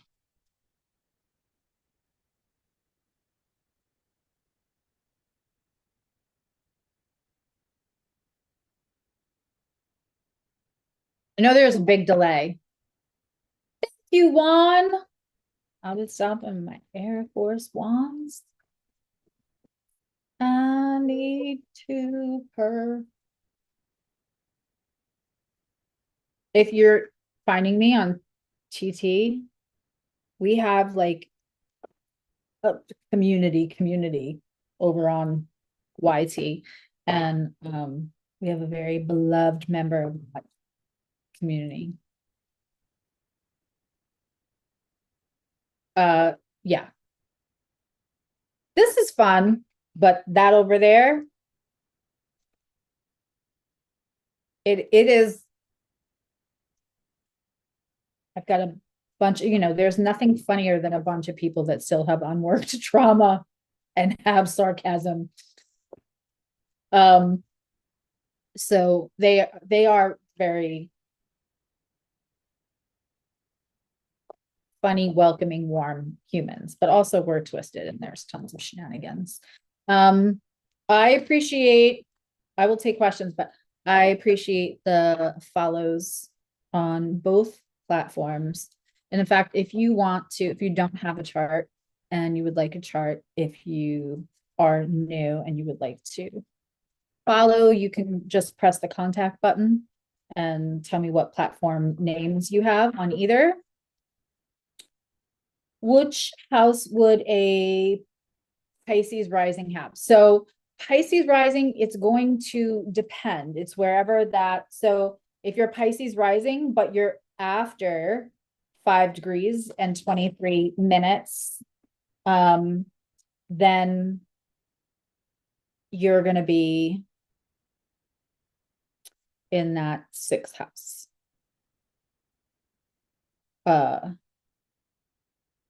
or 7th, right? Exactly, Will. 6 or 7.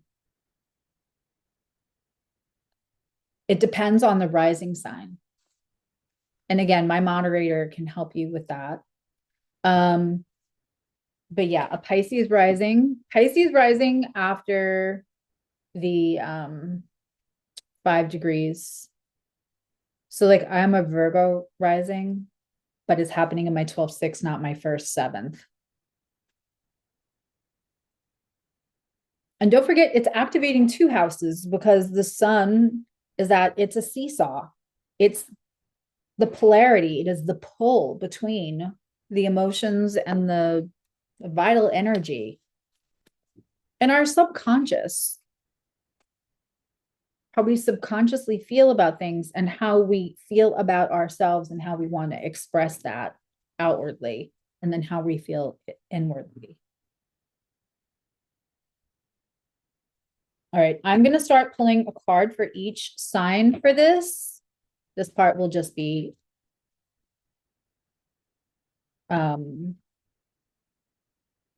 just channeled, and I'm just asking for each sign what your guides may have to say.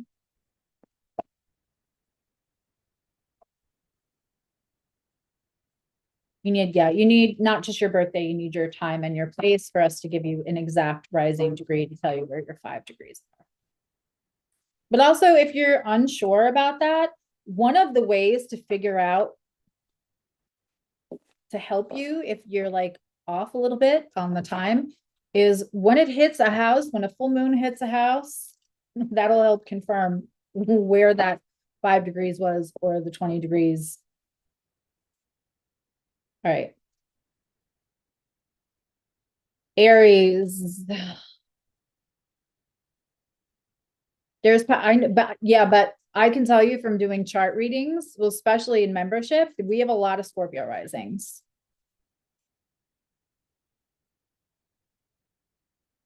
I might have the computer that has your chart. She might too, but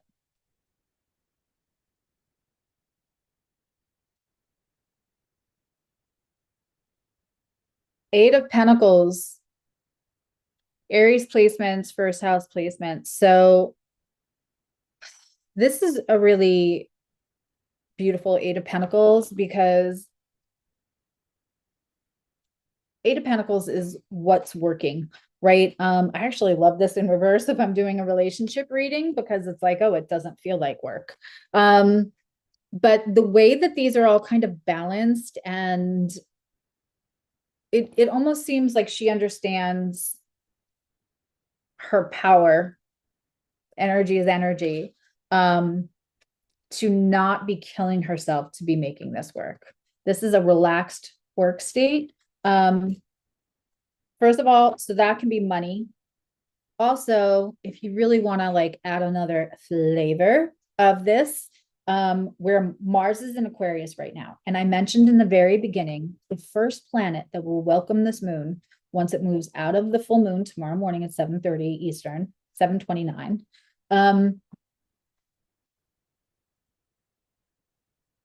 After it moves out of that exact full moon, the next planet that will welcome the moon in aspect is going to be that Mars in Aquarius.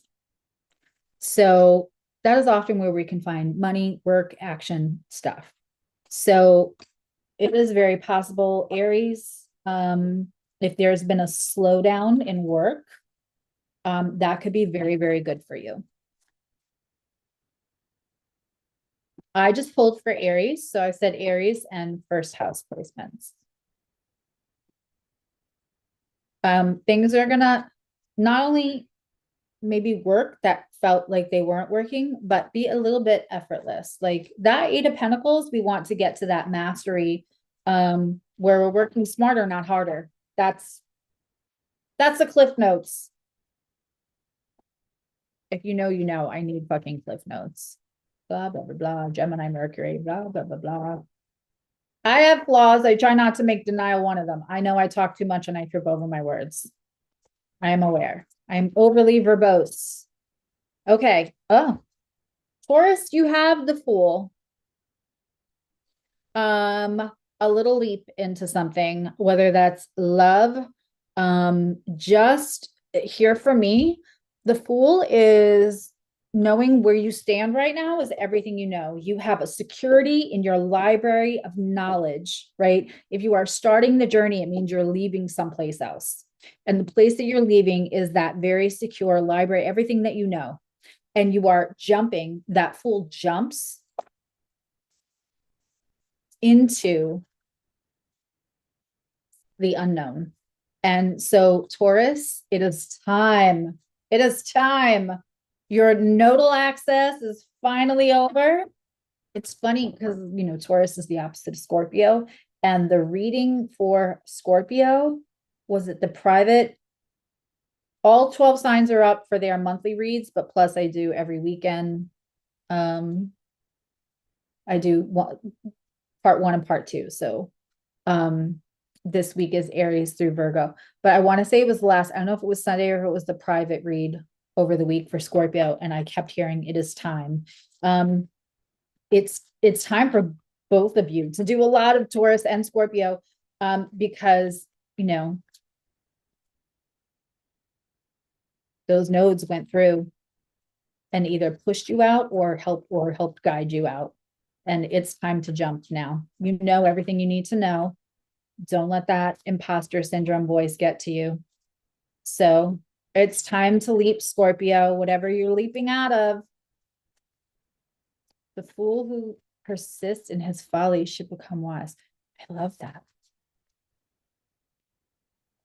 I'm going to steal that. I'm going to come back to this chat and steal that and put that on my Instagram. And I'll put William Blake, and then I'll also put Will. You're both Wills. Okay.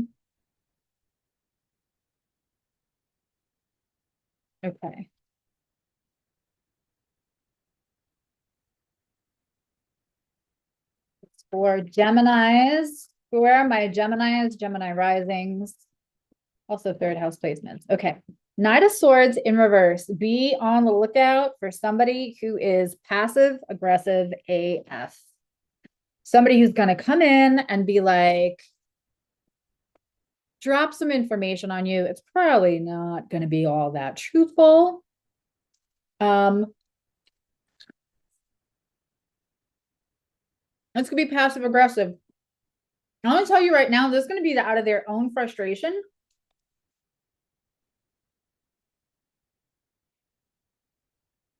It's so funny because part of Gemini's reading was for the third house. And I said the third house is like, you got to be okay with outgrowing people. Somebody you've outgrown, be an a-hole. They're just going to say something passive aggressive to try to like make you nervous, which you can do to a Gemini. That's just out of their own frustration. That's out of their, so expect it. It's like the backhanded compliment. Oh, Will definitely knows where his 5 degrees is.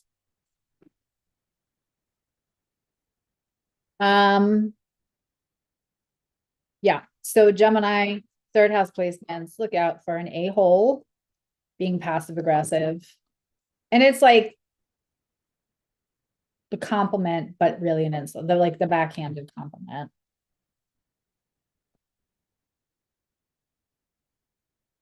Like, oh, you're really smart for blank, blank, blank. They're just trying to throw you off course. They're not even going to stick around. Like if you try to like retort them, they're either going to like block you or erase their comment. That's not about you. The thing I'm supposed to tell you though is that shit's not about you. Don't take that to heart. Once somebody said to me, somebody wrote in and they thought, because, you know, I just said I talk too much and I trip over my words, that they wrote in and said that they thought I talked too much and that I might be drunk, which is funny because I just a personal choice. I don't have a history or anything with it, but for health and other reasons, because I'm just tired all the time. I don't need to be influenced to take a nap. I don't drink. I don't even take Advil. I don't take Advil and Tylenol. Like, so I thought it was hilarious that somebody was like, she's on drugs or maybe she's drunk.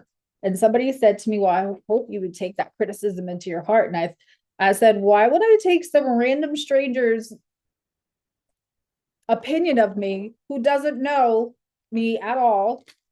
And I irk them. And it's okay that I irk them. We're supposed to irk people. It triggers things so they can be aware. Whatever.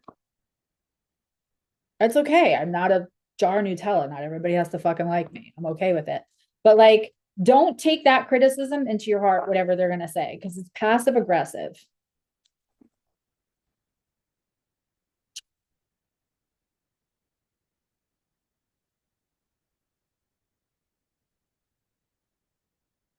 Can I tell you what, babe? What your where your 5 degrees are? Do you remember your rising degree, Gemini love? I can't access that information right now. I've got like 5 different things going on my computer.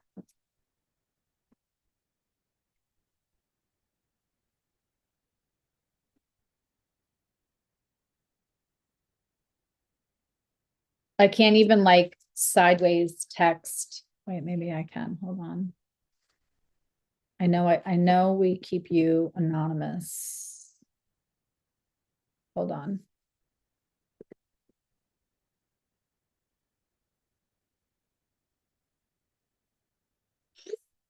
Emily, I just text you her real name because that's probably how she's in the computer if you have her at all. Okay. Cancers, how are my cancers? I know you're feeling the full moon. I am a Cancer and I could not sleep for shit the last 2 days. It sucked. Queen of Wands. Upside down. Okay, we can go 2 ways with this. One, you could feel drained AF. You could feel tired. Let yourself feel tired. Do not push yourself. The other thing is here is that somebody could have tried to make you a third party, which, you know, Cancer doesn't love. Somebody could have made you a third party and you're like not doing it anymore. And you may not have realized in the beginning that they were trying to make you a third party or trying to make you like, you know, Cancer is just like,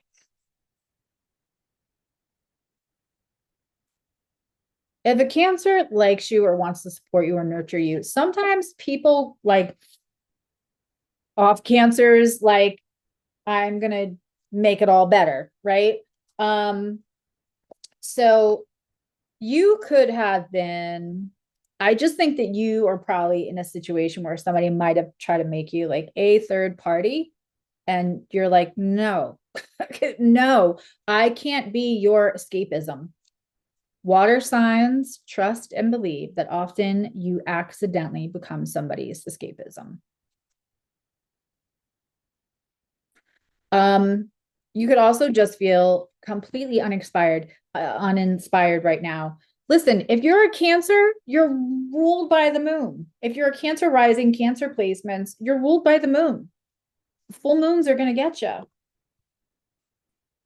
My kid is a Cancer rising, and he was like, woke up, didn't know what century it was because he slept for like 15 hours. God, I wish I could do that. I wish I could do that. 15 hours. He's growing. He's like a foot taller every other week. But like, you know, this moon's knocking him out. So you might be drained, but you also might be over somebody trying to make you their escapism, which inadvertently makes you a third party. No, ma'am. So, and if you think and you're not sure that you're somebody's third party without knowing you're somebody's third party, that is your confirmation, Cancer. Okay. Yeah, we're done going through the houses now though, but they can rewatch this on YT. Okay. Leo, 4 of Cups in reverse. Something you did not think that was available, like a ship that sailed, an opportunity that came. This is almost like giving me Jupiter in retrograde. When is Jupiter going to be in retrograde again? It's not that far off.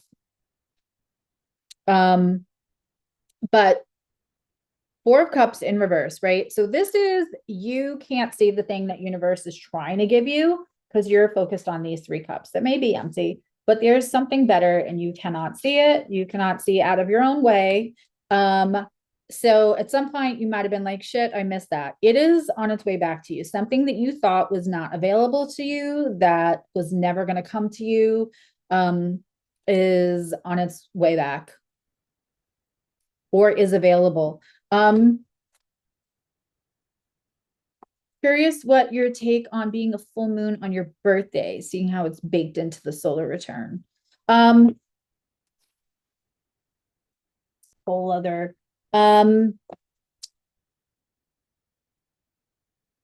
full moon on your birthday can be really, really interesting. It's a great question, because yes, it will reflect on the solar return. The solar return is whatever the sky looks like on your birthday that year, the exact minute. And so like if your birthday is the 25th of something, but your solar return says it's the 26th this year, it's because if the moon, it depends on where your degrees and your minutes are. It's the exact degree in minute that the sun was the day you were born in whatever year. And so whatever the sky looks like that year, that can be like a whole reflection of that year. And all the house cusps can be a reflection of, you know, if you're a Gemini rising, but you have Cancer rising or Taurus rising on your solar return, that means your seventh house is going to be full of Scorpionic energy, or your seventh house is going to be full of Capricorn energy when you're used to Sagittarius energy being in that seventh house. So, yeah, so whatever you need to put a period on is going to be illuminated. Whatever is draining your energy is going to be illuminated. And whatever is, you know, whatever that full moon house is in for you, for Cancer rising. So if that's in your fourth house, that could really be a lot. That could be things that shed to help your sanctuary. That's where that 5, if you're talking about this full moon. Okay, so Leo, something is definitely coming back to you. You thought that was done. You didn't think that was that universe. Like, I just don't get that. I don't get that person. That opportunity is gone. It's coming back. Universe is going to make sure it comes back, and you're going to be able to see it this time. I don't think you were able to see it this time. For one of two of you, that is a friend that maybe liked you, that you were just not about it. And then they went on to another relationship. And at some point, you either developed the crush, you couldn't see when they liked you, or you just couldn't see a future with that. And they might be breaking up with their person during this full moon and become available to you again. Gotta tell you. Are we live again? Well, just membership was, there was a members only live stream earlier. Okay.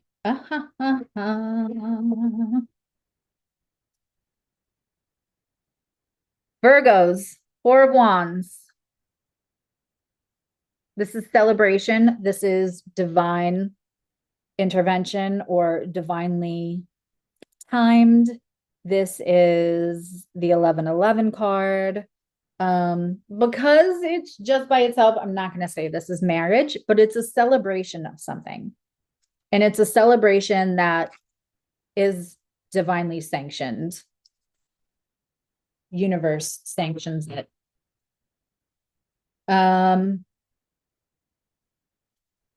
Honestly, that feels like, celebrating something that you thought was a mourning. Like, you're done mourning, you're done processing, you're done grieving. And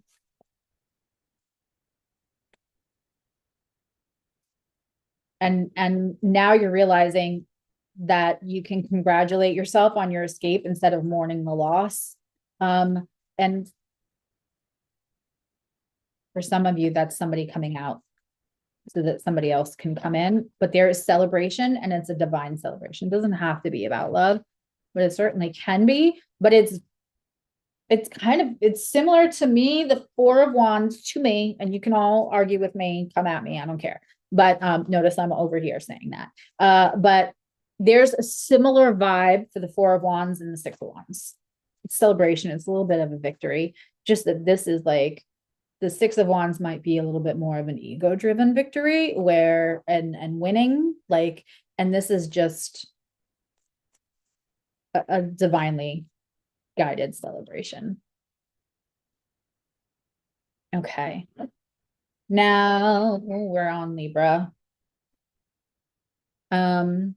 And if you're just joining, I'm Susie, trauma-informed astrologer and metaphysical practitioner with a wise-ass mouth and a focus on empowerment. You're not missing anything, Shorty. You can rewatch this.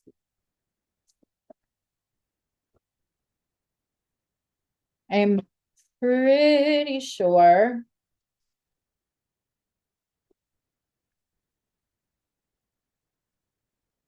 I want to say this is happening in your second eighth, like your eighth second, really, or it's your ninth third.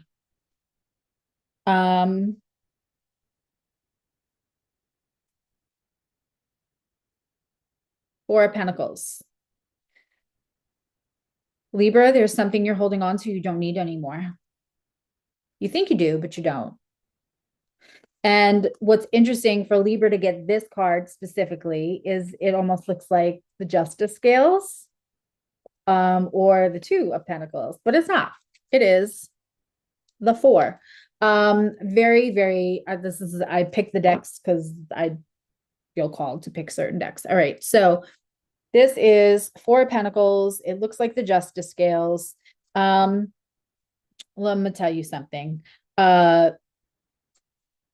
Libras are not like, I hate some, like, yes, there could be people pleasing tendencies. That comes from childhood wanting everybody to just get the fuck along. Like that comes from being an internal peacemaker, wanting peace, wanting balance, that kind of thing. And so Libra, there's something you don't need anymore that you think that you do. And Libras, you're lovable. Even if you can't keep everything perfect, you're worth fighting for. And keeping external balance and harmony to just like have a war within you internally or not be happy internally, don't do that. Whatever, you're not letting go of something that you think you need it, but you just don't. It's attachment. Four of Pentacles is like an attachment. And probably it's about, I just did a video and I released it on TikTok, a little short, about like one of the most courageous, bravest things we can do in this world is be a mess, do the least, and trust that somebody's still going to stay and love us. And that feels like a lesson for Libra. Christina Kujamaric, I probably just butchered that. A few years ago, she had, this was before TikTok, she had like a page on Facebook that was very popular, maybe Instagram too. I think it was even before Instagram. Like, well, only kids were on Instagram. Kids and thoughts were on Instagram, but anybody over 30 was on Facebook. It was like 10 years ago. Anyway, I said what I said. She said she remembers starting to date somebody and he was just like, oh, you're so beautiful and you're so great and you're such a good mom. And she's like, you know, you're not seeing everything. Stop putting me on a pedestal, blah, blah, blah. And he was like, no, I want all of this. And she's like, I got these two kids. I got an ex-husband who's pain in my ass. Like, I'm a crazy person. I have all this neurotic, you know, tendencies. And one night her one kid got sick and then her other kid got sick. And she called him in the middle of the night and said, you really want this? Get over here now. And he ended up like cleaning up vomit from the rug and putting her to bed because she was also sick. They all had a stomach flu. And it was like the bravest thing to say, here is my ugly fucking mess of a life and my kids who vomit. and my house that's messy, and risking that this person would not leave, risking that this person would still be interested anyway.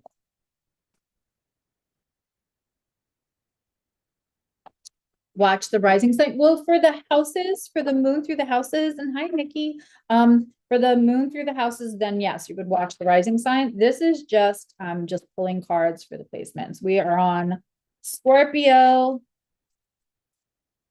You watch as people hate anything that's fake and start to love authenticity. Scorpio is going to have like a whole, I hate that people shame Scorpio.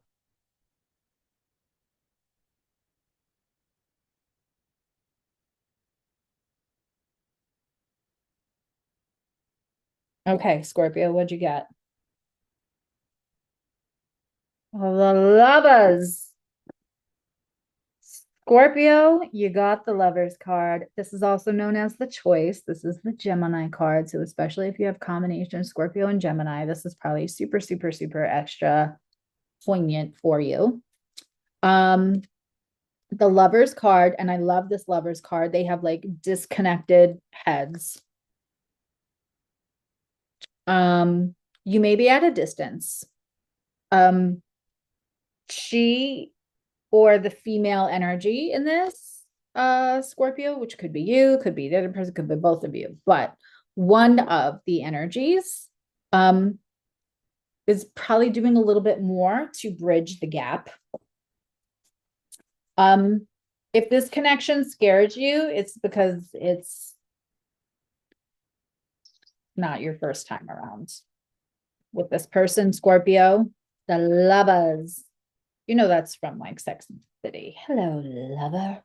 Like it's got a pair of shoes. Yeah. So Scorpio, the connection that you feel is real. You're probably a little bit like sus because you're Scorpio. And this can also be good for 8th house placements. Talk about the intimacy, feeling safe to see. This is the thing, when you feel like a really, really, really deep connection and you think, oh shit, now I got to be naked and show all my ugly to this person, and then they're going to have my secrets and they're going to have so much power over me, and I really like to have power over myself, and I really want to be loved and understood, but I also really don't want to give anybody that power.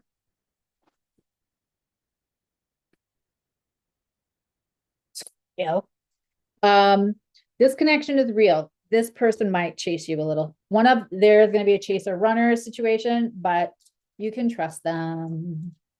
You can trust them if you were wondering. It's your choice whether to trust them or not, but you can.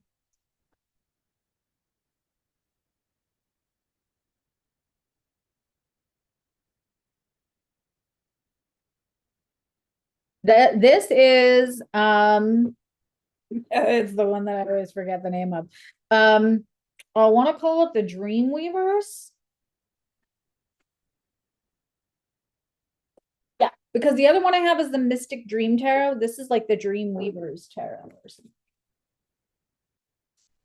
I don't know. I'll put it in the comments afterwards. Because I should know. I keep saying I should do a video about all of my decks and like what I like to use them for. But everybody's connection is going to be different to their decks. But it would help me to remember what the fuck their names are. Okay. Sagittarius. Scorpio moon scare you? Oh, I love one of my sweetest people I've ever met my whole life. It was so sweet. And I've known him since he was like a kid because he's younger than me. This is Scorpio moon. Scorpio moon will keep your secrets. They keep their own secrets too. Okay. Sagittarius, you may feel like the place that you should be able to go to sanctuary is not safe. Here's the thing that I find interesting about the 5 of Pentacles. Let me show that screen too. 5 of Pentacles often shows like a wounded, they're out in the cold, they're out in the snow, and they're passing what we would see years and years ago when the tarot was created as sanctuary. Looks like a church, right? Stained glass window.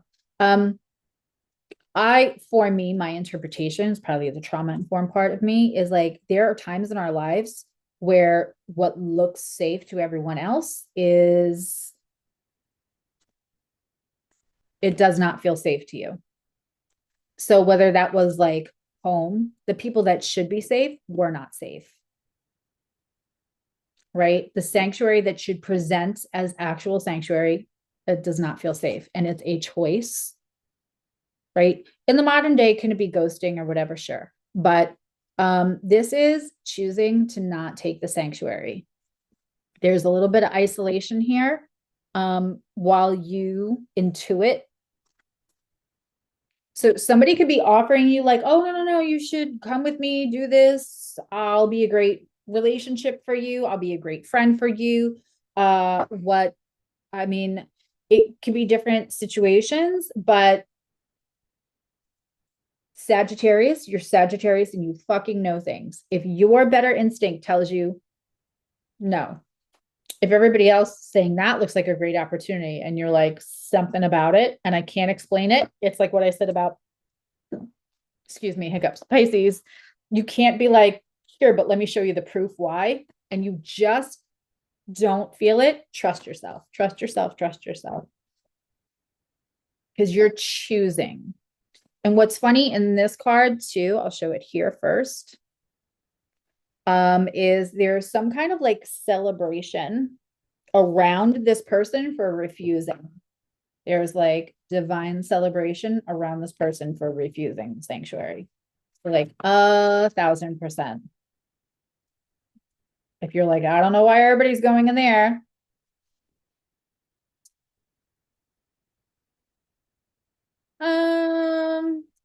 I don't know that I would generalize that.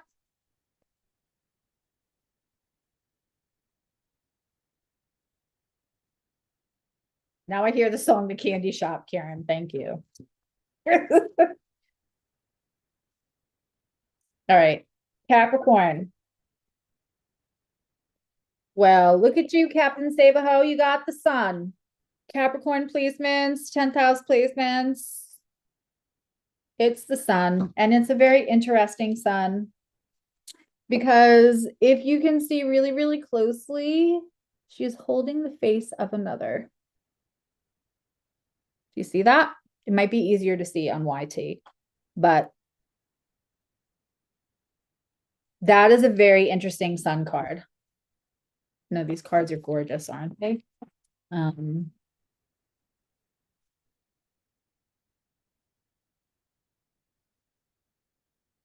Capricorn. The sun is the attention. The sun is vital energy. The sun is illumination. The sun is feeling at peace. So this could be balancing your masculine and your feminine and all of that, but there's a bit of happiness, and that certainly could be with somebody. I mean, how else am I supposed to look at that? Look at that. She got a wedding dress on. Oh, I'm gonna make myself guacamole when this is over.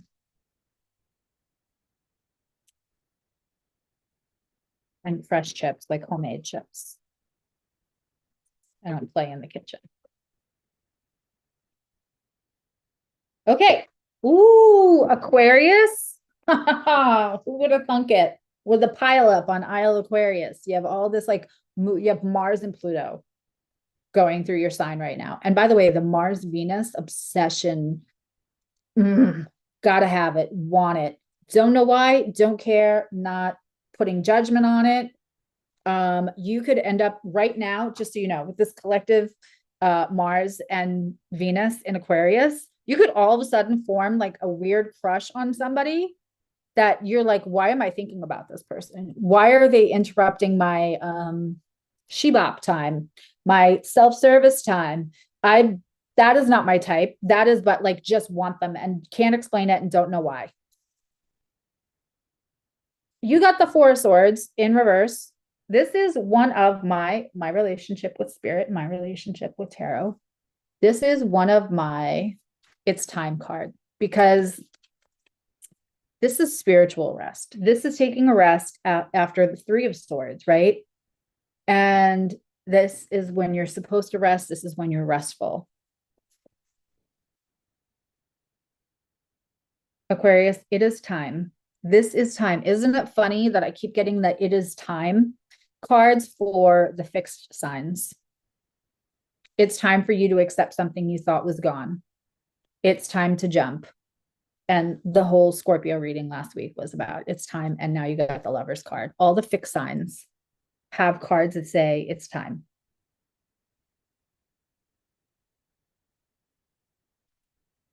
It's time. You can come out of the rest. You're safe. And I mean, there's the new moon there. So, and it's in the opposite. So we have a full moon on that card as well.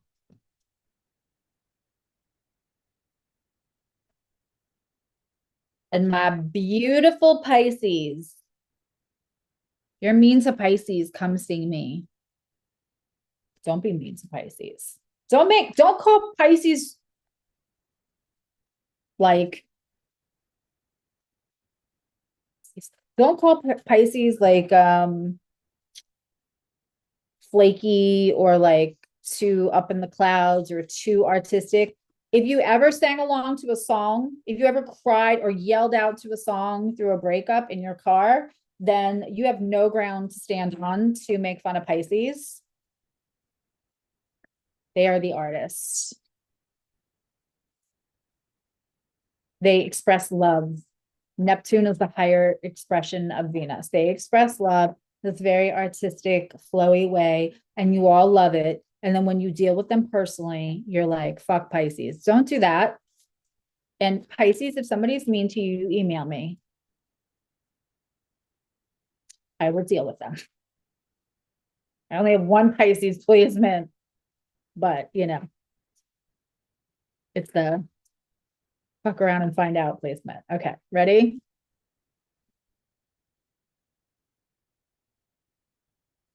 I'm very stereotypical, overprotective Cancer.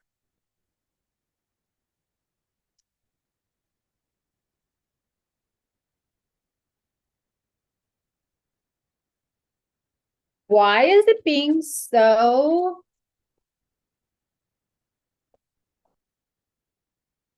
Let's try one more time.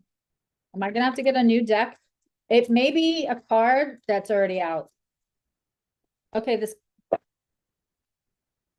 Pisces is spoken. Hold on. My ham sandwich that I never got to eat before because I took a phone call from a friend with a Pisces moon because they needed that. So I didn't eat. Cancer, Virgo rising. Okay. Aries moon. I'm like a walking cliche. Cliche. Cliche, like Nick. Cliche. Okay. All right, Pisces, I got a new deck for you.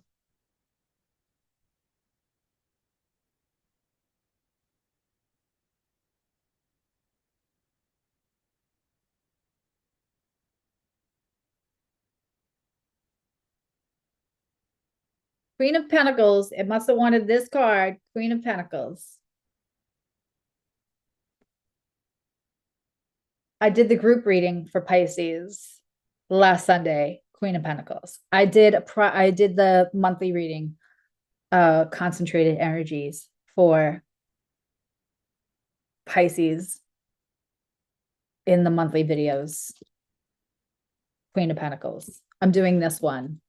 Queen of Pentacles. You're it. You are the abundance. You are the sustenance. You are supplantus. You are what you need.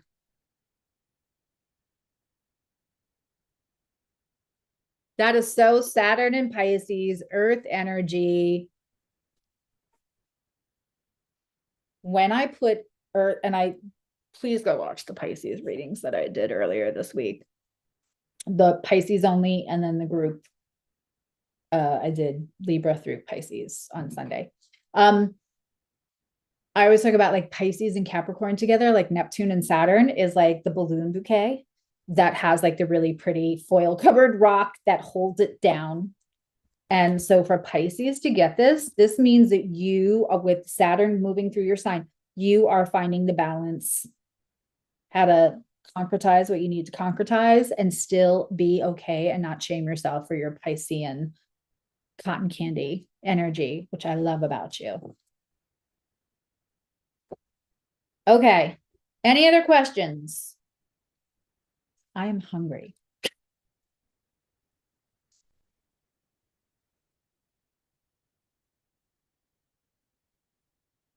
I'm running a sale next week. If you want like emails about when I run sales, I'm going to run a sale for, and I don't normally do this. My OGs know I do 2 a year, and this is not the time that I do one. But I'm going to run a sale because these eclipses are wild that are coming up. And so I want to make it affordable for people to look at their chart, because the best way to go through any transit is informed. Then you don't feel sucker punched. So if I don't have your email, or you're not sure if I have your email, or you've updated, or you haven't had a reading with me in like a year or something, just email me or go to my website, susieevolutionary.com. And then you can just hit the contact button and be like, email me. Put me on the mailing list. Ookadook. Is that it? Yeah. I'll be live Sunday doing guacamole tips. My friends have been like the United Nations since I'm 5. And I have to tell you that I have my one friend, Jeannie Solano, used to be like, get over here and make guacamole.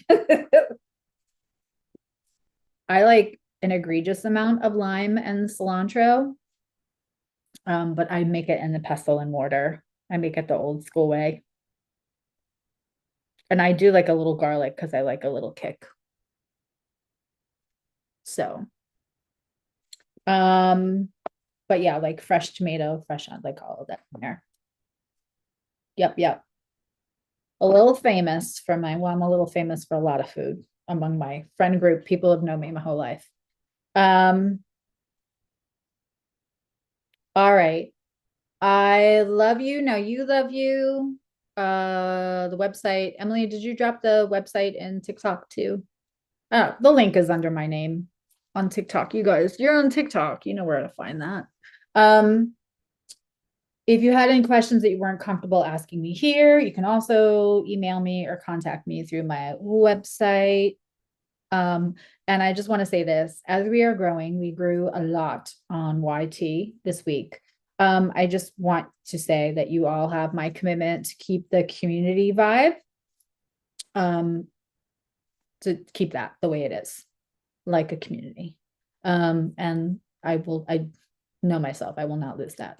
I hope you all have a good night. And if you can tomorrow, get some time in the water, in a bath, somehow, in the shower. And it's a full moon. Be restful for yourself and self-care.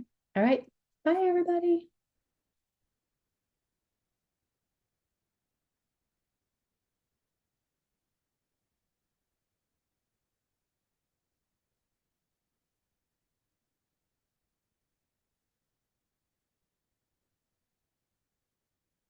I have to figure out how to end this now. Because all